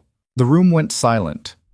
Sophie had just said what Maria probably wanted to say, what Mason had been thinking, what Elena needed to hear. That's not fair, baby, Elena whispered. But it's true. You're scared. I get it. But Mason's scared too, and he's still here. Maybe you should be brave like him. Sophie went back to the living room, leaving the adult standing there. She's 6, Elena said, laughing and crying at the same time. She's 6 and she just called me out. She's not wrong. I know. Elena wiped her eyes. I know she's not wrong. I don't know how to do this. How to let you in. How to believe you'll stay. Then just let me keep showing up. That's all I'm asking. Let me keep proving it until you believe it. Elena nodded, and Mason pulled her into his arms. She stood stiff for a moment, then melted against him, and he felt her shake with silent sobs. I'm so tired, she whispered. I'm so tired of being strong and scared and alone. Then let me help. Let me be strong when you can't. Let me be brave enough for both of us. They stood there in the cramped kitchen, holding each other, while the sounds of the kids watching TV drifted in from the living room. The next 3 months weren't easy. Mason restructured the company like he'd promised, which meant endless meetings with lawyers and the board and investors who thought he'd lost his mind. Elena fought him at every step, pushed him away when he got too close, tested him with impossible standards, looked for proof he'd eventually leave. But he kept showing up. He showed up for Sophie's school play, sitting in a folding chair in a gymnasium that smelled like old socks and cheering louder than anyone when she forgot her lines. He showed up when Elena's car broke down, not with a new car, but with a reliable mechanic, and helped paying for repairs in a way that didn't feel like charity. He showed up for Sunday dinners at Maria's, eating her cooking and enduring her interrogations and slowly becoming part of the family. He showed up when Sophie had nightmares and when Ethan struggled with math homework, and when Elena cried because the rent was due and she was $50 short. He showed up. And slowly, painfully slowly, Elena started to believe. 6 months after that Christmas Eve, Mason bought a house. Not a mansion or a showpiece, but a real house in a good neighborhood with a yard for the kids and a kitchen big enough for family dinners and enough bedrooms for everyone to have their own space. He proposed to Elena on a Tuesday evening, nothing fancy, just the two of them in her cramped apartment after Sophie had gone to bed. Marry me, he said, not because I have money or because I can give Sophie a better life. Marry me because I love you, because you make me want to be better, because I can't imagine my life without you in it. Elena cried, which he'd expected, but then she said yes, which he'd hoped for but hadn't dared to count on. They were married 3 months later in the backyard of their new house, with Sophie as flower girl and Ethan as best man, and Maria crying while pretending she wasn't. It was small and simple and perfect. The house filled up quickly with life, Sophie's rock collection expanding to take over an entire bookshelf, Ethan's soccer trophies on the mantle, family photos covering every wall. The expensive penthouse sold, and Mason didn't miss it once. Elena kept working at the diner despite Mason's protests, though she cut back to part-time and started taking community college classes again. Sophie thrived with a yard to play in and a father who showed up to everything. Ethan slowly transformed from a quiet, watchful kid into someone who laughed easily and brought friends home. And Mason learned that success wasn't measured in quarterly earnings or market share or how many billions you'd accumulated. It was measured in Sophie's rock collection and Ethan's soccer games and Elena's off-key singing and family dinners where everyone talked over each other. 1 year later, on Christmas Eve, Mason and Sophie returned to the cafe where they'd first met. It had become their tradition, looking for someone who needed what Sophie had given Mason that snowy evening. They found an elderly woman sitting alone, nursing cold coffee, looking lost. Sophie approached without hesitation. "Excuse me, why do you look so sad?" The woman looked up, surprised. My husband passed away last month. This was his favorite cafe. I didn't want to spend Christmas alone." Sophie looked at Mason, then back at the woman. "No one should be alone on Christmas. That's what my grandma says. Would you like to come have dinner with us? We have turkey, and it's probably going to be dry, but Mama makes really good mashed potatoes." The woman's eyes filled with tears. "That's very kind, but I couldn't impose." "It's not imposing," Mason said gently. "It's tradition. Someone invited me to dinner last year when I needed it. We'd like to pass it on." The woman came to dinner, and she laughed at Sophie's stories and cried when Elena hugged her and left with Maria's phone number and an invitation to next week's Sunday dinner. Later that night, after the kids were in bed and the dishes were done, Mason and Elena stood in their backyard looking at the Christmas lights they'd strung up together. "Do you ever regret it?" Elena asked. "Giving up your old life for this?" "Every single day," Mason said seriously. Elena's face fell until he continued. "I regret not doing it sooner. I regret wasting 3 years being miserable when I could have been here with you." "That's not funny. It's not meant to be. Elena, I spent 10 years building an empire, and the whole time I was just existing, surviving, going through motions. You taught me how to actually live." "I didn't teach you anything. Sophie decided you looked sad and invited you to dinner. And you let her, even though you were terrified, even though you had every reason to say no. You invited a stranger into your home because your daughter thought he needed saving." Mason pulled her close. "You saved my life. You and Sophie and Maria and this whole chaotic, messy, perfect family. I'd give up every dollar I have before I'd give up this. You're ridiculous. I'm happy. There's a difference." Elena smiled and kissed him, and somewhere in the house, Sophie yelled that she couldn't sleep because Ethan was snoring, and Ethan yelled back that he wasn't even asleep yet, and Maria yelled at both of them to quiet down or she'd come up there. It was loud and chaotic, and nothing like the silent penthouse Mason used to call home. It was everything. Because somewhere between that Christmas Eve cafe and this backyard full of lights and noise and love, Mason Reed had learned the most important lesson of his life, that wealth wasn't measured in bank accounts or quarterly returns. It was measured in people who waited for you at dinner, in kids who felt safe enough to be loud, in a woman who'd been hurt too many times but chose to be brave anyway. It was measured in showing up, in keeping promises, in being present instead of perfect. And on that Christmas Eve, standing in his backyard with his wife in his arms, and his children fighting in the house, and his mother-in-law threatening them with a wooden spoon, Mason Reed was the richest man alive. Not because of the money he'd made or the company he'd built, but because he'd finally learned that the best things in life weren't things at all. They were people. Messy, complicated, beautiful people who chose to let you in despite every reason not to. And that was worth more than all the billions in the world.